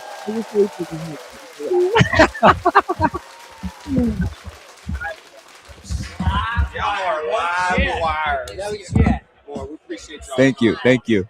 Appreciate y'all coming on. We want to come get live. Thank footage you. of that beautiful factory in Mexico. Thank you. Isn't he Appreciate good? it. He's good, isn't he? We appreciate y'all.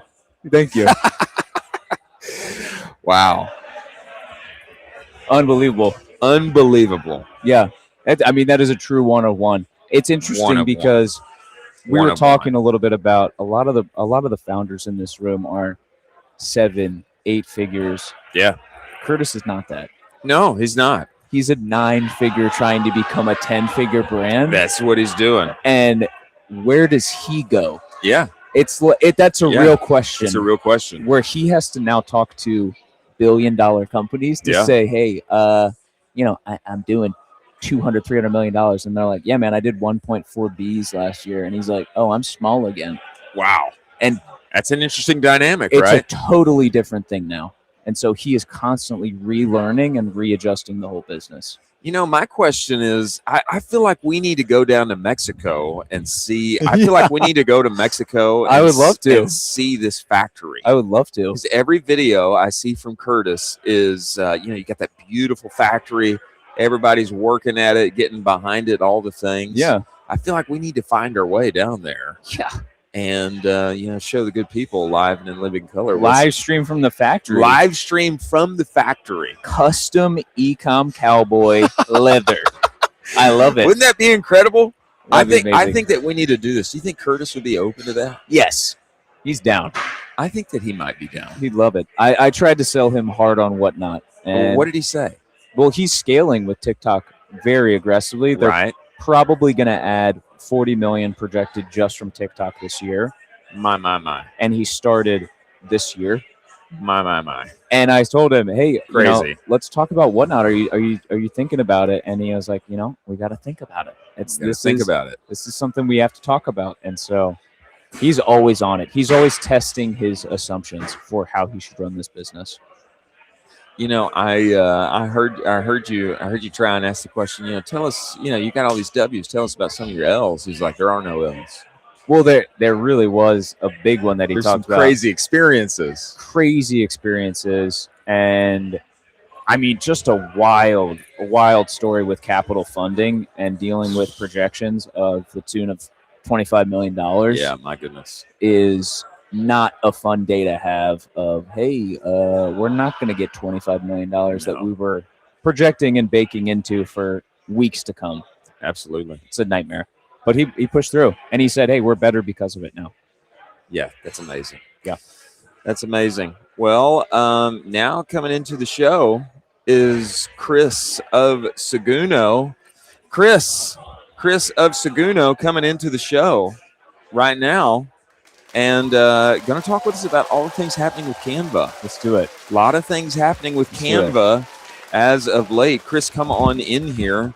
Official sponsor of Commerce Roundtable. Absolutely. Official sponsor of Commerce Roundtable.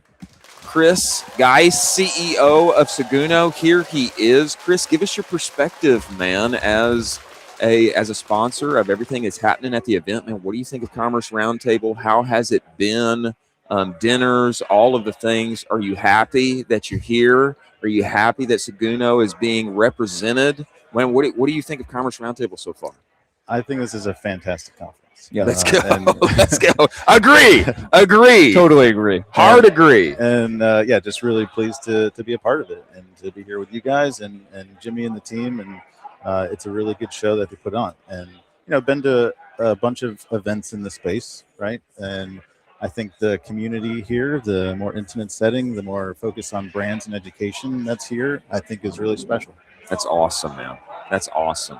Now, Chris, I think that you have one thing particularly, you have a number of things, but one in particular that I find unique about you, sir, is that you have a real connection with the behemoth that is Canva. Huge.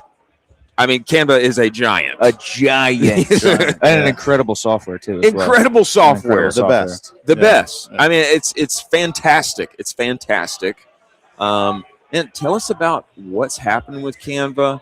Give us your perspective on what's going on over there. I know they've been shipping. I just heard about the Claude and the Canva and the things over there. And I think you just came from an event with them, and you got some knowledge to drop about what's happening with them. Sure. Yeah, I mean, I love Canva. Incredible partners to work with. We've been working with them for years now, and we kind of deeply integrated Canva into our marketing products. And then we also built a connection between Shopify and Canva. So really cool stuff. But yes, I was at Canva Create last week in LA. Wow. Flex. And Flex. Just a little flex. Little on flex. us. Not everybody can go to that. That's a huge flex. well, we were a sponsor last year. We had a booth. It was so much fun. We were dishing out hot sauce to people. There we go. And the number of folks that asked me about the hot sauce this year was just That's really, hilarious. really funny. That's hilarious. But yeah, they put on such an incredible show. It's a huge event. Thousands and thousands of people. It's at SoFi Stadium in LA. Wow. And their keynotes are so much fun, and they do massive product launches at this. And the big thing this year is Canva AI 2.0. Okay. And so they've been very focused on AI for quite a long time now, and they are one of the leaders in the space and the third most used AI tool. Really? Yeah. Like you wouldn't think about that. Canva AI? The third most used AI tool. Wow. Behind Chat and Claude, I would guess. Or Chat and Gemini? It might be Chat and Gemini. It might be Chat and Gemini. Yeah. That is wild. Oh my God. Yes. So they're really focused and going deep on AI and similar to how Shopify is, and they've kind of laid the foundation for commerce in AI. Shopify has laid the foundation for design in AI. So one of the most important things that I think they've done is this foundational model where you can generate designs, right, which a lot of things do, but it's completely editable inside of Canva, right? So one of the tough things with when you generate an image is then you want to tweak it, you have to keep like it's a whole thing. It's a nightmare. No bueno. Right. So when everything is editable in Canva, if you just want to tweak something, you can. And so that's really powerful. But they launched a lot of other things this last week, conversational design, so you can have that conversation to tweak things. Orchestration, so you could say, hey, I want to build a campaign around this new shoe launch, and it could create an Instagram story, a post, really? Just all the assets that you need essentially. Actually, like wow. We're at this conference, right, talking about meta ads and everything and all the creative and assets that people are creating. People need to be using Canva for that. And that will save them so much time. Most importantly, it'll keep things on brand. So that's one of the other big things that they launched, this brand intelligence layer built into the AI system. And so you don't have to worry about things being, totally random at times. So the layering in the brand is always on point. You can schedule things. So, every Friday, pull some images off of my Instagram feed and turn that into an email newsletter. This is in Canva? In Canva. Unbelievable. That's unbelievable. You can just make new assets and schedule that all the time. Yes. I had no clue about this. So Canva, in their words, they essentially we're a design tool or a design platform with AI tools. They've moved toward an AI platform with design tools. Wow. And so it's really incredible what they're building there. And, across industries, it's an important platform. But obviously, in this industry that we're in here, I think every brand needs to be in Canada. Yeah. I mean, you touched a little bit about what's going on at this conference. You have been here already for a day and some change. What is most exciting to you about what's going on here? Folks you've met here. We've talked, I mean, just the past couple hours, we've talked to 8-figure brand owners, 9-figure brand owners approaching 10. We talked to 7-figure brand. We've talked to everybody. What has been the most exciting thing for you at this conference? Other than dinner. Other than dinner, delicious. Dinner was fantastic. Thank you so much. Good. Wonderful company. And I think it's the community. It's those conversations where you're able to talk to these brands that are doing really impactful things, hearing their perspective, what things are important to them or where they're having friction, and I think the learnings that people are sharing with one another is what makes these events so special. And then the presentations have been great. Really, today they're really kind of going deep on things and being very tactical.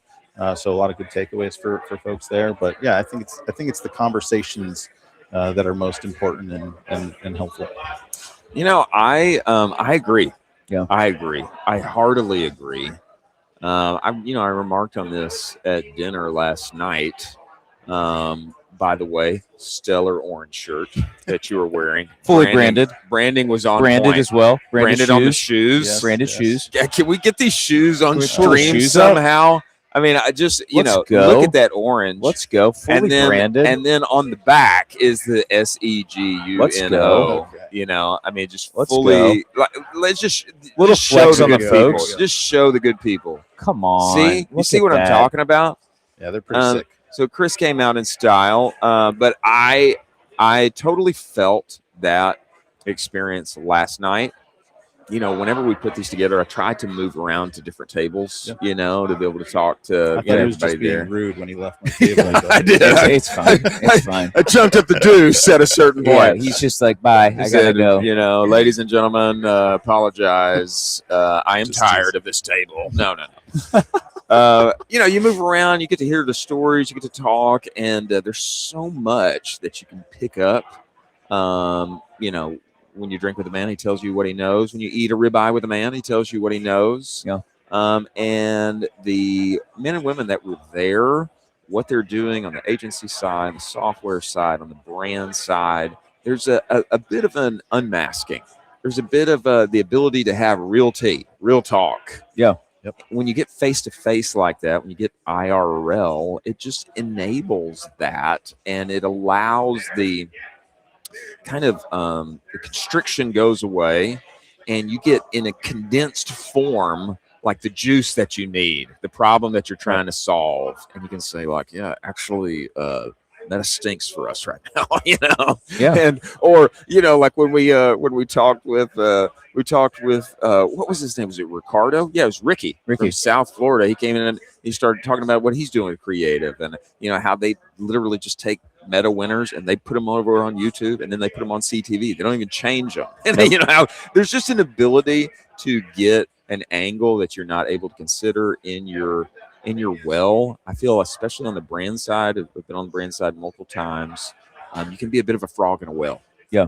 And so coming together like this, hearing from other people who are doing what you're doing, hearing from people who are not doing what you're doing, able to give you perspective and angles and help in a condensed way that you wouldn't get otherwise. 100%. Yeah. I mean, it's unbelievable too, because these folks are willing to have these conversations where I feel like nobody is really trying to hold the guard up and basically be like, oh no, this is my little secret right now. Very few. I'm not willing to share this. You can walk up to Stephen Borelli, a CEO of Cuts Clothing, and say, hey man, this is my problem right now. And he'll say, yeah, I got a solution for that. I've probably been through that.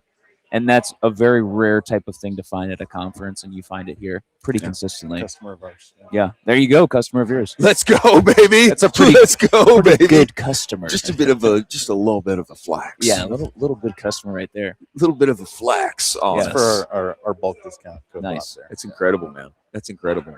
Well, tell me this, Chris. I know that you go to a lot of events and you're road show around the country. Man, what's exciting for Seguno coming up, and what are you guys working on here in Q2 and beyond? What's on the roadmap? What you got cooking that's a little juicy for you? Okay. Well, just to kind of continue on the Canva front for a second. So we're, we've enhanced the integration with Shopify and Canva recently, so you can get all your variants and everything in there as well. You can get like your links to your products, so you can start designing emails in Canva. Fantastic. And then soon we'll be able to actually publish that straight to Seguno. So you can take a multi-page design in Canva and then turn that into a multi-email newsletter or campaign inside of Seguno, just a click. So that's really slick. And then once you do that, you're just able to customize it in Canva from there forward. So it's like, I want to edit this email, it pops you into Canva, saves it right back. So that's really cool. On just the general Seguno side, we're going really deep on meta fields. Love it. And so that's a way to store more information inside of Shopify. So whether it's on your products or your customers or orders, or you can put meta fields on almost anything. And so we're going deep there, and so enabling people to easily import their data. Like if you're migrating from another platform, you've got all this field data, you can import that into meta fields in Shopify on your customers.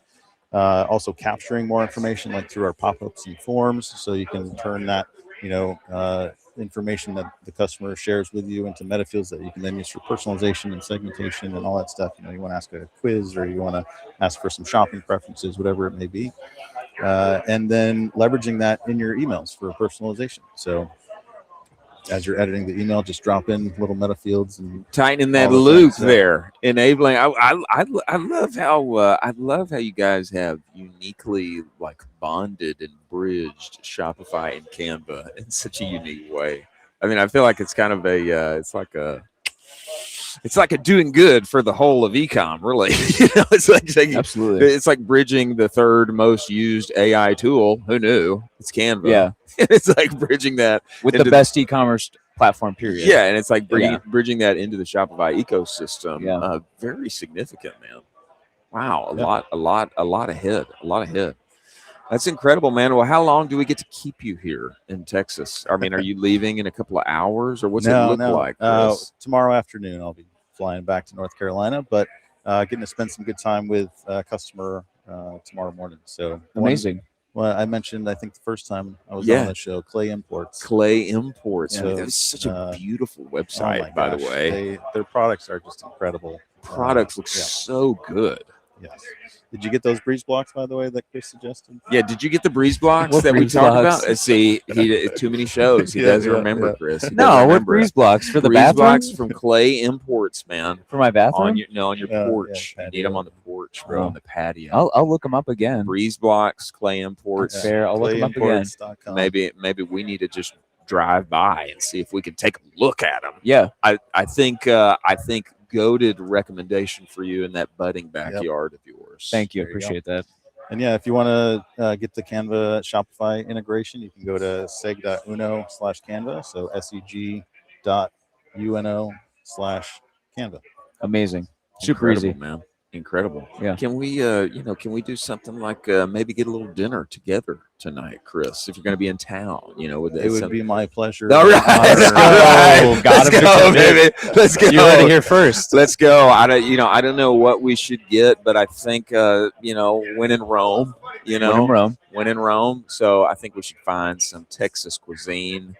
Maybe a hot steamy plate of greasy, cheesy enchiladas. It goes a long way. When in Rome, except if you're Rabba, who apparently doesn't like Rome. Rabba's pretty wild. Down on Rome. He said, Rome is not for me. It's Rome, like, okay, man, not for me. Yeah, it was like in passing. Rome, not really the move. Not my move. Not the move. Not for me. Not too for bad. me. Like You a, must have had a bad experience. Yeah, super historic, beautiful country. Not for me. that is what he Not said. liking it. That is quite literally Love what he the said. Vatican, though. He He unlocked did. the Vatican. He did. Unlocked some door in the Vatican. He is the side quest maxer. Yeah, You know he's what I a side mean? quest He is just maxer. side quest maxing at all forms at this point in Love life. it. Love it. Yeah. Wow. Well, Chris, man, we appreciate you Yeah, thank you, joining us, guys. brother. And man, appreciate you being a part of Commerce Roundtable. I feel like you can use that in what we do and do Agree. and And San Diego's coming soon. I think we should all be thanking you guys as well for live streaming the show for the folks at home. Hey, Let's go. we're trying to do our part, man. We're trying to do our part. We're trying to do our part. Everybody Love who did not give in to the FOMO, that's okay. We love you. Yeah. We love you. You We should are be here here. for you. We are here for you, and we want to make sure that you get a little foretaste, and then you make it to San Diego. Yeah. I think that's the move. That's the move. I think that's the move. Could be. I can neither confirm nor deny. It could be that this show may be going to San Diego too. Yeah. Take it on the road. It could be. There we Could go. be. But the even better is that we will see all the good people who are watching and listening. We'll see them there. We'll see them there. Absolutely. We didn't see them here, but we'll see them in San Diego in person. They can come on the show, and I think that would be enticing. But of course, I can neither confirm nor deny. Yeah. But Yeah. it would be an interesting dream to make. Chris, Well, thank guys, you, guys. CEO of Seguno, thank you Chris, for joining absolutely. us, brother. Thank you. Pleasure. Thank you for doing what you do at Commerce Roundtable. And we look forward to having you back, my man. Thank you, man. Wow. A full lineup. A full lineup today. I mean, we've had some unbelievable folks here. The room, Jack, do you want to do the Give us a little room now. let's just a quick little room shot. Just see what's happening. Most people are downstairs Yeah, right now. absolutely. And you can see there's still people up here talking and talking about all the things. We're talking about early stage brands right now on the main stage downstairs. Do customers care more about convenience? Do they care about my ingredients? Should we lead with the health benefit or with the taste? Very interesting. What's Very going interesting. on there? Who is that speaker? I don't know right Oh. now, but I'm particularly interested in what my man Isaac of Minikatana, Where is formerly of Minikatana, had to say. Or maybe he's still there. He's supposed to be in here. He was going to come. Come on. He was going to come. We do love him. We do love him. We hope that he will make it. But if he doesn't, we won't hold that against And he him. had such a great sweater today. He had the goose sweater. Incredible sweater. Goose sweater, got the swag a Incredible little bit. sweater. Very out. swaggy. And, maybe he'll come on the show in a bit and talk about all the things. But Very swaggy. I would say probably the favorite sweater that I can remember seeing. Okay, Yeah. It's like Yeah. the geese running everywhere on that thing. They're so memorable. It's a great stage look. Yeah. It's a memorable stage look. for sure. I think he was going to talk about grossing 20 gabillion views. The guy's done so many views, So top of many funnel views. with creators. So many views at this point. I think it's more like 20 billion views. I think it's 20 billion. It's like a billion views a month or Yeah. something, Basically, everyone on the planet has seen him 4 times.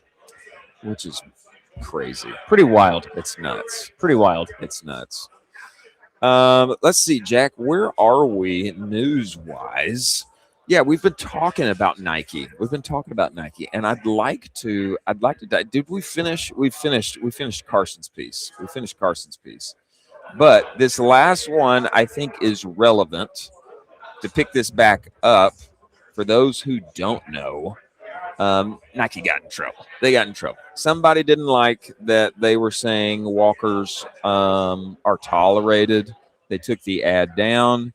Of course, they caught heat on D2C, Ecom, X advertisers saying, "What are we doing? You got to be for somebody. If you're for everybody, you're for nobody." Yeah. Okay, it's okay to have a little bit of edge. They took the ad down. Not everybody's favorite. This tweet from Chris Chavez shows that other brands are responding. at Runner's World in Boston, I believe. Yes, new billboards up in Boston from ASICS. Runners, walkers, all welcome. Move your body, move your mind. ASICS. I feel like this is kind of even a worse move. Terrible. I feel like this is kind of even a worse move. They just don't know who they are right now, and it is terrible to see. ASICS doesn't know who they are. I Is that don't what think you're saying? so. I don't think so. I don't like this. I don't Yeah. like this. I think Yeah. it's an abysmal. I think I get it. They're trying to hop on the moment. Yeah. You know, oh, you don't like that Nike said walkers tolerated? Well, we're for everybody. Yeah, but that's like Not the thing. that's not the thing. Yeah. How many people want to buy? I want to buy the shoe that's for everybody. No, you Yeah. want to buy the shoe that's for you. For you. You want to buy the shoe that's for you. For you. Made for you for exactly what you're trying to do. And the brands that are winning right now are doing that. And they are focusing on the niches. There's a saying, the riches are in the niches. Riches are in the niches. And that's what I've heard. That is the case. And some of these brands need to kind of go back to this where they're just not hitting it right now. I'd like to see Nike go back to it. Yeah. So all in all, I would say L's had for everyone. Not good. I don't think anybody won from that round of New Balance maybe New Balance just by hanging out. Maybe New Balance did by doing nothing, just by doing nothing and continuing to work with Shohei. That's an easy win, and many others. I think it's time for Nike to double down on runners only. Yeah. No walkers tolerated. What's crazy is that there's always the true advice of just work with great people. And that is New Balance right now, where it's like Shohei Ohtani, Josh Allen, great personal brands. Just work with great people. They need to start getting back to those roots of, working with those folks. Hard agree. And really getting, remember when Nike was working with, who was the really big one for Nike where that was the explosion one? Jordan. Jordan was the huge one. Yeah. So that's yes. And then they had they had Tiger Woods. They had these, and that was kind of, if you were to put the perfect moment together for Nike and how they have encompassed that era, it would be because they have those perfect brand voices. Yeah. And now they're just kind of going all over the place. They are. They're all over the place. We've got the one and only Colin McGuire walking by here right now. What is he doing? He's going. I don't know what he's doing. Something crazy. Look at our boy. Shout out Colin McGuire. Let's go. Shout out Boomin. Shout out Glimmer. Crushing. Long target. Not financial advice. Not financial advice. But long target. Yeah. Especially if you're bullish on D2C. Yeah. How they are investing into retail. A few other things came up over the weekend story-wise. One in particular that I think is always relevant to us because this is what we do on the interwebs. I'm talking, Jack, about does Meta make us sad? That is the question. Okay. We've covered Nike. Other big stories coming out of the weekend. Does Meta make us sad? And the answer is yes. Yeah, well, the answer is definitely yes for anybody whose ads aren't performing like they would like right now. This tweet comes to us from David Daines at DavidD.org. Stanford paid 35,000 people. Unreal. Stanford paid 35,000 people to quit Facebook and Instagram for 6 weeks. Easy. Would you do that? I don't have Facebook or Instagram. Okay. Well, you missed out on the payday. I should have gotten paid. You should have gotten paid. How much did they get paid? It doesn't say. They got paid $100,000? No, surely not. Surely not. We can get deets on it. But Stanford paid 35,000 people to quit Facebook and Instagram for 6 weeks. Depression dropped. Yeah. Anxiety dropped. Yep. Happiness went up. Yep. What segment of the population do you think felt the biggest gains, the most positive effects out of this? What would you guess? And what do you mean by segment age group? I mean age group, male, female. I'm going to go male 18 to 24. Nay, sir. Okay, hit me. Women under 25. Yep. Women under 25 on Instagram particularly. Yeah. Women under 25 on Instagram particularly saw the biggest gains. That was 6 weeks. David Daines is going for a full year. Nice. He's going 1 year unplugged, 0 screens for a year. Not sure how he's going to do that and maintain an X account. Good luck. Guess he's not. I guess he's just going to disappear. No, you could still have somebody post for you. You could have somebody post on your behalf. Yeah, you could basically talk with them. Maybe he should just have somebody post on his behalf. Yeah. That wouldn't be a bad way to do it, actually. Easy. Like this is David, but it's not David. Yeah, And exactly. here's the update. Yeah. He's going for a full year. Okay, and the study for those who want to know comes from the National Bureau of Economic Research, the effect of deactivating Facebook and Instagram on users' emotional state. Now, it's got 3.6 million views, 12,000 bookmarks. Yep. It does bring into question, maybe the most effective advertising machine in world history. Maybe it does have some negative effects on the happiness if one spends too long on it. That being said, I still want everybody to go buy my things, of course, on Facebook ads. Yeah, I'm not turned off on it. Turned off by it. I think some people might think, oh gosh, well, like you should just get out of e-com altogether. I'm not going to do that.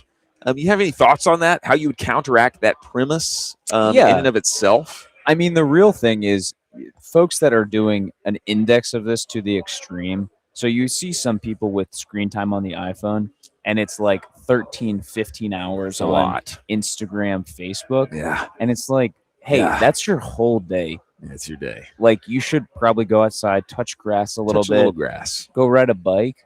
Those folks should probably, push it back a little bit. I would say, it's not about cutting out entirely, but it is about, hey, let's have some actual conscious reduction and then fit in other hobbies into that.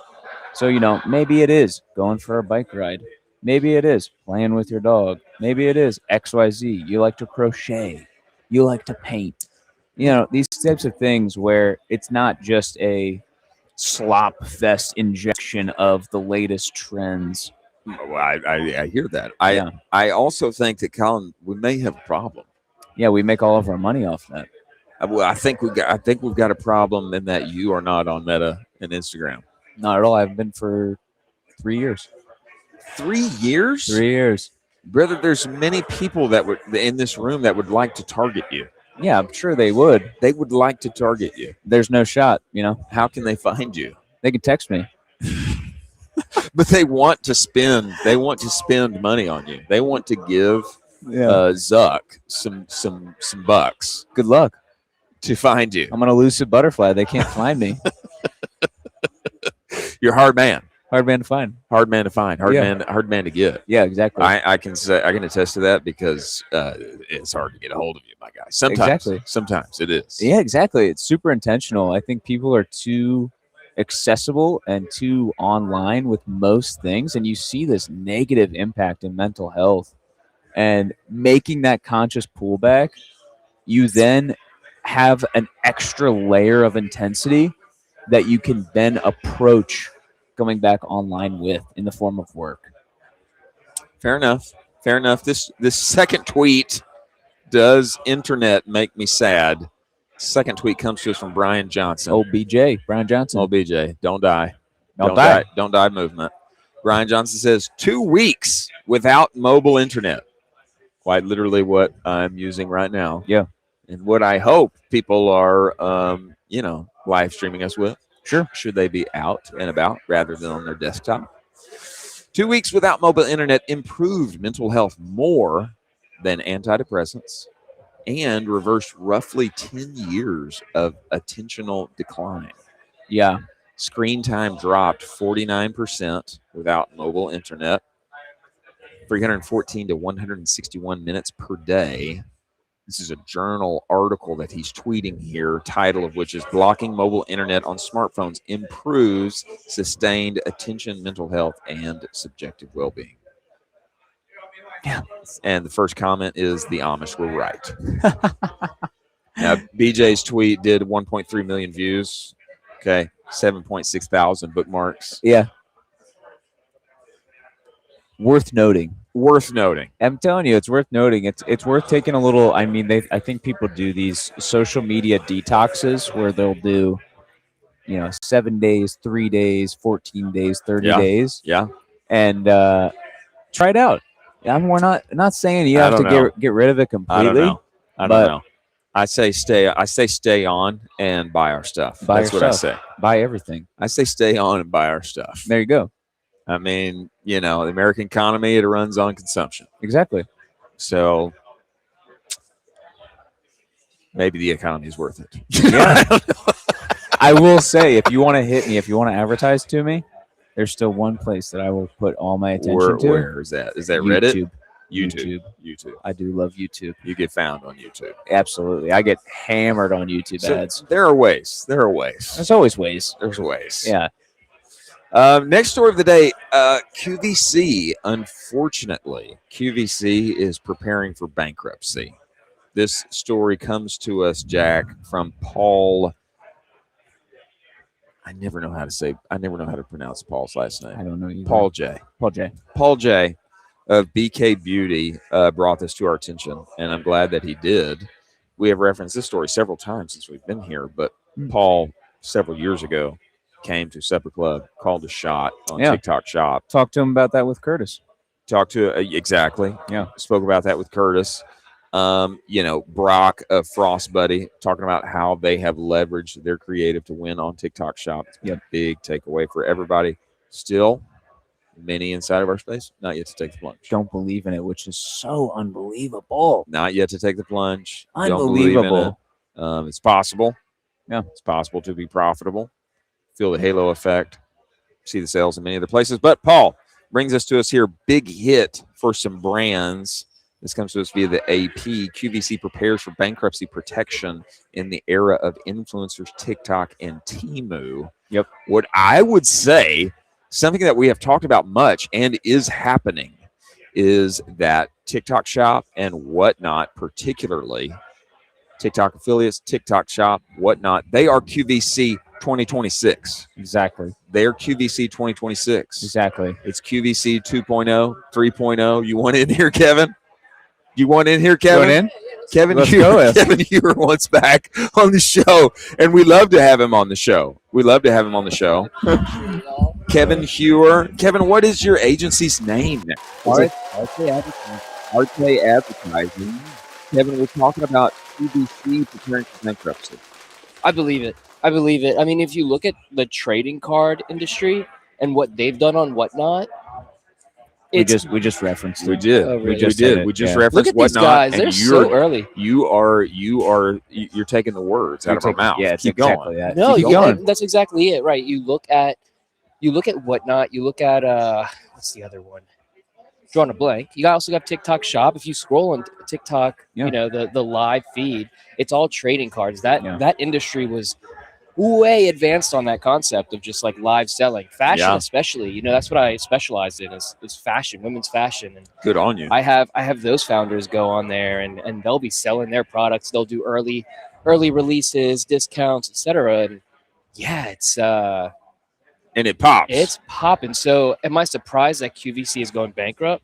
Not at all. Wow. They walk so TikTok could run. So what's not good? So yeah.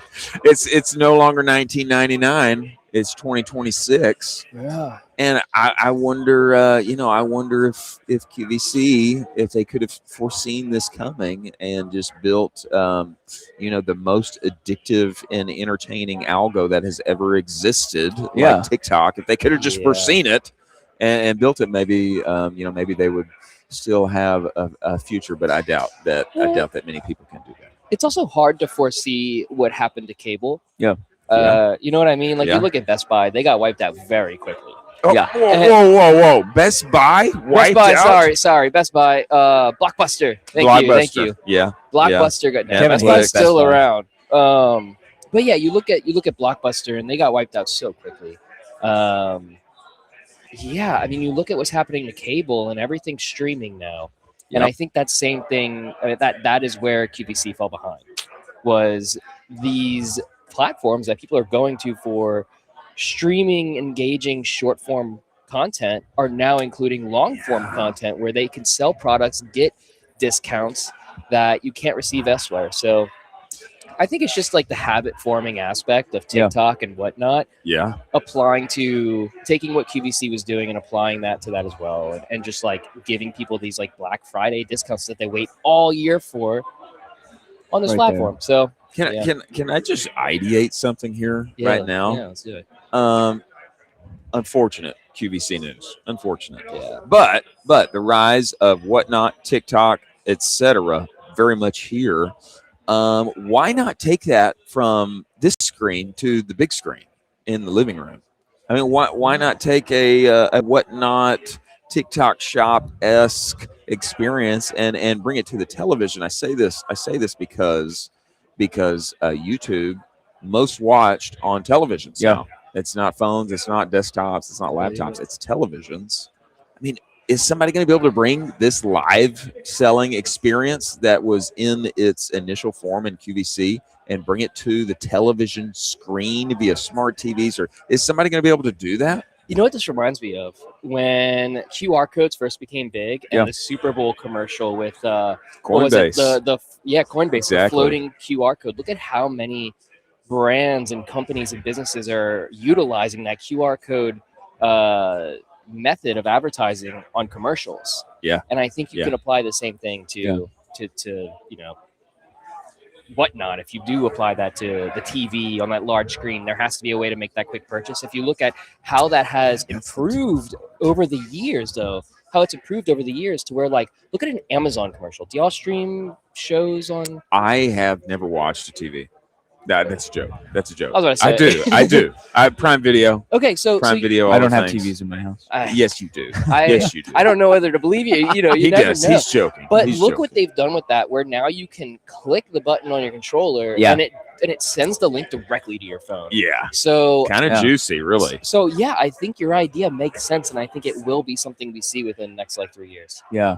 It's wild too, Chris. Remember we had this conversation with the live seller last week about Braden Flack, and he's selling on TikTok Shop auction. And he talks specifically about who his audience is, and it reminds me exactly of the QVC audience. And he goes to us, I don't know why these moms are watching me all the time and like excited every night. He has some who will tune in for hours every single night. And it is that habit forming of, well, I don't want to watch QVC anymore. I want to watch this guy, and he's more entertaining, and I can probably get a better deal. You know what that reminds me of? Just like TikTok Shop, another thing that people were talking about a lot 4 years ago, 3 years ago, was building community. Yeah. And when you bring the two aspects together, you have a community providing feedback on your product in a live chat room.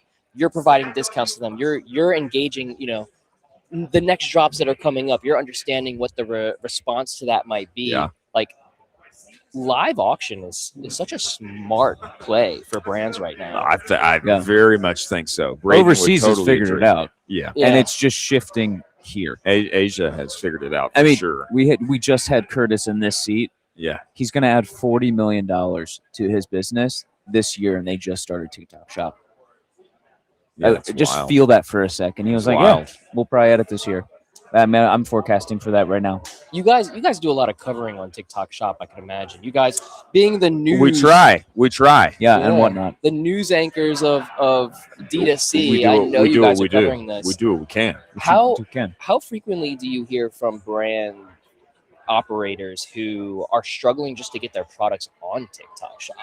That's a challenge. It is a challenge. It is It's a challenge. a challenge. You got to navigate that whole process. I also think it's more so brands are not willing to go through the process of even learning because they're so comfortable on Meta and they're so comfortable behind the keyboard that you have guys like Braden who are just cleaning up because there's no other kind of inventory, so to speak, for him to compete with. Wow. Yeah. And I really think, and I talked to him while he was on the show, and I said, hey, it'd be very interesting for you to approach brands and be like, I will be your salesman. I'll be your Billy Mays.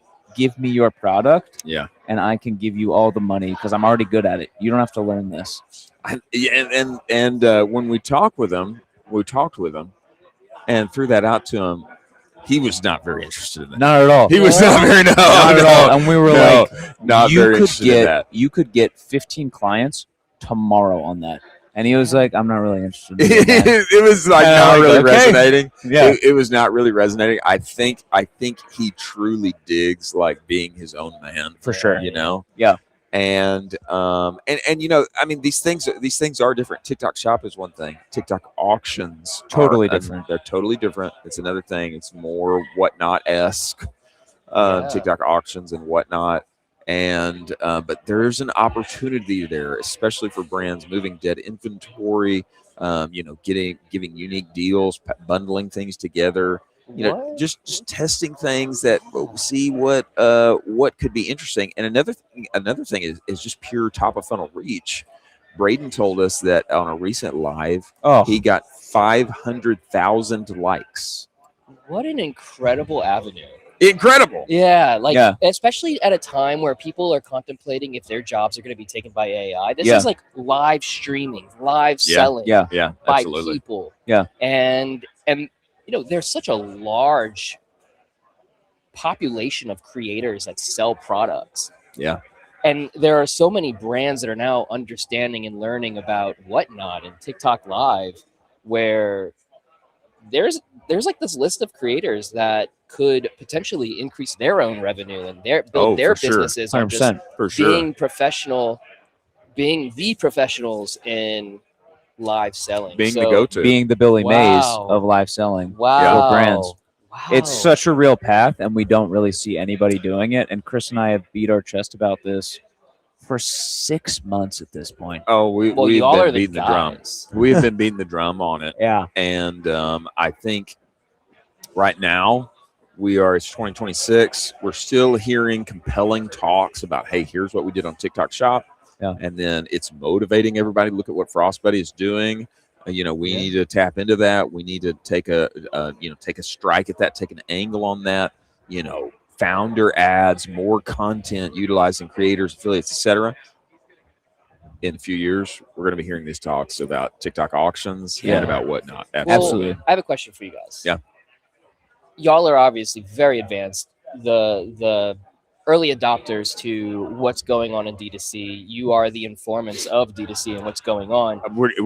That's what we want to be. And that's what you are. That is what you are. So my question to you is, how are you identifying this information so early on? Because you guys are I'm hearing about this from you guys. Let's go. You know what I mean? Okay. And you remember last night when we were talking about Whatnot, we said, who here has heard of Whatnot? How many hands went up? It was like 5. It's like 5 people had heard about it. How many are including on? y'all. And how many are on? How many are on? There's like one guy. Yeah, there's one hand. Yeah, it was crazy. One hand. The only Battle Box is the only brand that's on it. All right, here's the advantage because we're terminally online. It's our job to see, hey, what's going on in the timeline? What are brands, agency operators, our friends in software, what's happening, what's new, what's now, what's next, because we are terminally online in that way for the betterment of the DC community. We catch things, we see things. Yeah. When your head's down building, you know, We're locked in. You got 25 clients that you're servicing, continual problems, there's a lot of things that you miss. Number 2 is, you know, we just talk to like 2 or 3 guests every day. And so when you know, we've been talking about Whatnot, covered the Mr. Beast like $500,000 giveaway on Whatnot during the Super Bowl. Like, we're seeing that, and then we have this conversation with John Roman, and he says it's our number 2 revenue generator. We're like, say that again. What channel? Surpassed Amazon. It's our number 2 revenue generator. Anything outside of .com, it's Whatnot next. We're like, I think somebody needs to be paying attention to this thing. Yeah. So you talk to a bunch of people, and you know, you get the update. So that's what we're trying to bring. Yeah, we start to see a trend analysis and the through line of what these successful operators are doing right now in the space. It also helps that Zuck basically just texts us every day.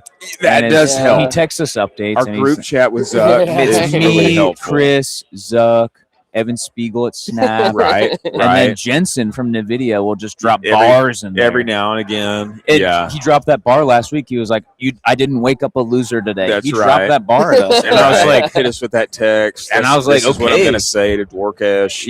It was intense, but every now and again, Sam will, Sam Elman chime in, Dario, every now and again. I'd love to be at that table. Yeah. It's hard. It's Great hard. guys. Yeah, it's great guys. Great guys. Wow. Yeah. Well, good for you guys. I think you guys are doing something really cool. I'm definitely gonna meet with you guys in the future, and maybe we can talk more about the things that I understand, like Meta and Google. When it comes to whatnot, bro. It's a whole new world. Nothing about whatnot for sure, but I love learning about this from you guys. I think one of my biggest takeaways from this event was whatnot and live selling and affiliate marketing and how important that is. It really was the conversation that was around TikTok Shop and community. So I think you guys are on something, and I can't wait to go back to this video and all of your videos 4 years from now and being like, should have invested. We called it on April 21st, 2026 at Commerce Roundtable Day 2. Let's go on the mega stream. Let's go, awesome. Kevin. Thank y'all. Thank you for having me again. Appreciate you for jumping in. Yes, sir. Thank you, brother. We love what you're doing, and we can't wait to see you at Pizza Club next time, brother. Thank you, man. Amazing. Kevin Hewer, OG. Wow. SEPA Club member. Wow. It is 3:18. 3:18. Central Standard Time. Wow. Commerce Roundtable Day 2. Now, a new development that also happened late on Friday. And I was honestly a little kind of shocked that it was released on a Friday afternoon. That's like where you bury news. It is where you bury news. If you want something to get buried, you release it on Friday afternoon. Yep. And this was actually on the back of the Claude design release that popped off on Friday. Yeah. Thursday, Friday, everybody saw it, talking about it. Woo! Wow. Friday afternoon, though, something hit the timeline that to me was a little more exciting, even than Claude design, and that's the Claude and Canva integration. Yeah. Claude and Canva integration. Jack, if you can bring this up for us, look at this video. Bring ideas from Claude. The good people can see it here now. And you're moving around. You're talking to Claude, changing your colors, etc. And what we just learned is that Canva's AI is like the third most used AI on the internet. Crazy. Who knew? Canva is a often poo-pooed upon Absolutely. tool. Yeah. I think it is the best design tool that exists. Yeah, everybody wants to say, well, why aren't you using Photoshop? But it's like the speed of Canva. You can basically, and people are going to just roast me for this, you can basically get everything for Photoshop inside of Canva easier. For $15 a month. For $15 a month. And it's so much easier. It's more accessible. For what you're trying to do, it can get you so far. So far. It gets you so far. Yeah. And, everybody, when you use Photoshop, use Adobe, whatever, there's always like a few tools that it's like what you use 85% of the time. Yeah. For me, it's background remover. Yeah, of course. It's like what you need to do. That's like the first thing you need to do. Let me get in there and remove the background. That's a one click. Yeah. It's a one click in Canva. Yeah. I literally just did it on Saturday. Let me load this bad boy in there and one click that thing. I don't have full details on what Claude and Canva, which I would like to name officially Clanva. I don't have full details on what Clanva is going to bring, but it just seems like Anthropic just continues to ship and integrate and bring inside of their entire ecosystem various tools, Figma, Adobe, down after the Claude design release on Thursday, Friday. Their stocks went down. Yeah. I think Claude continues to go up and to the right. And it's been the default tool of choice here. When you look around, marketers, what are they using? What are they building on? Everybody's on Anthropic. And it's interesting, too, because Raba is not bullish on Claude right now for how they're doing their marketing. Which was an unexpected take. An unexpected take from Raba, but I now see what he is talking I about. see where he's coming from. They are shipping so well. The product's so great. They need to just bust through with how much. I mean, they're so well capitalized right now that they could really do that Claude Cup that he is talking about. The Claude Cup. Now, I couldn't get if he was talking about like an F1 branded Claude experience, or if he was talking about using Claude to drive F1 cars. Yeah. I didn't know what he was getting. I didn't know which one he was getting at there. Probably. Both, maybe. But an incredible idea. And definitely as they're winning on Enterprise, I think some experiences like that would, only incentivize their continuing to win more. They have a little bit of money. Just a little bit. They have a couple bucks. A couple of bucks. Yeah, they're doing unbelievable. When you go downstairs in Commerce Roundtable, there is a bunch of tables of everybody watching the speakers. Everybody's laptop is wide open. We've talked about this. Claude, baby. Last year, it was Shopify. You bring up your Shopify dashboards. Now it is Claude. It is everybody walking with their co-works. It is rocking and rolling with Claude. It is taken over. I would say another very interesting development here that I am particularly looking forward to that hit my timeline over the weekend. Yeah. Caleb Sloop. Yeah. Seek Coffee. Yep. More cans are coming. Jack, can you bring this up for us? I just like people to look at this, see this. Look at this work of art that's happening here. Cooking.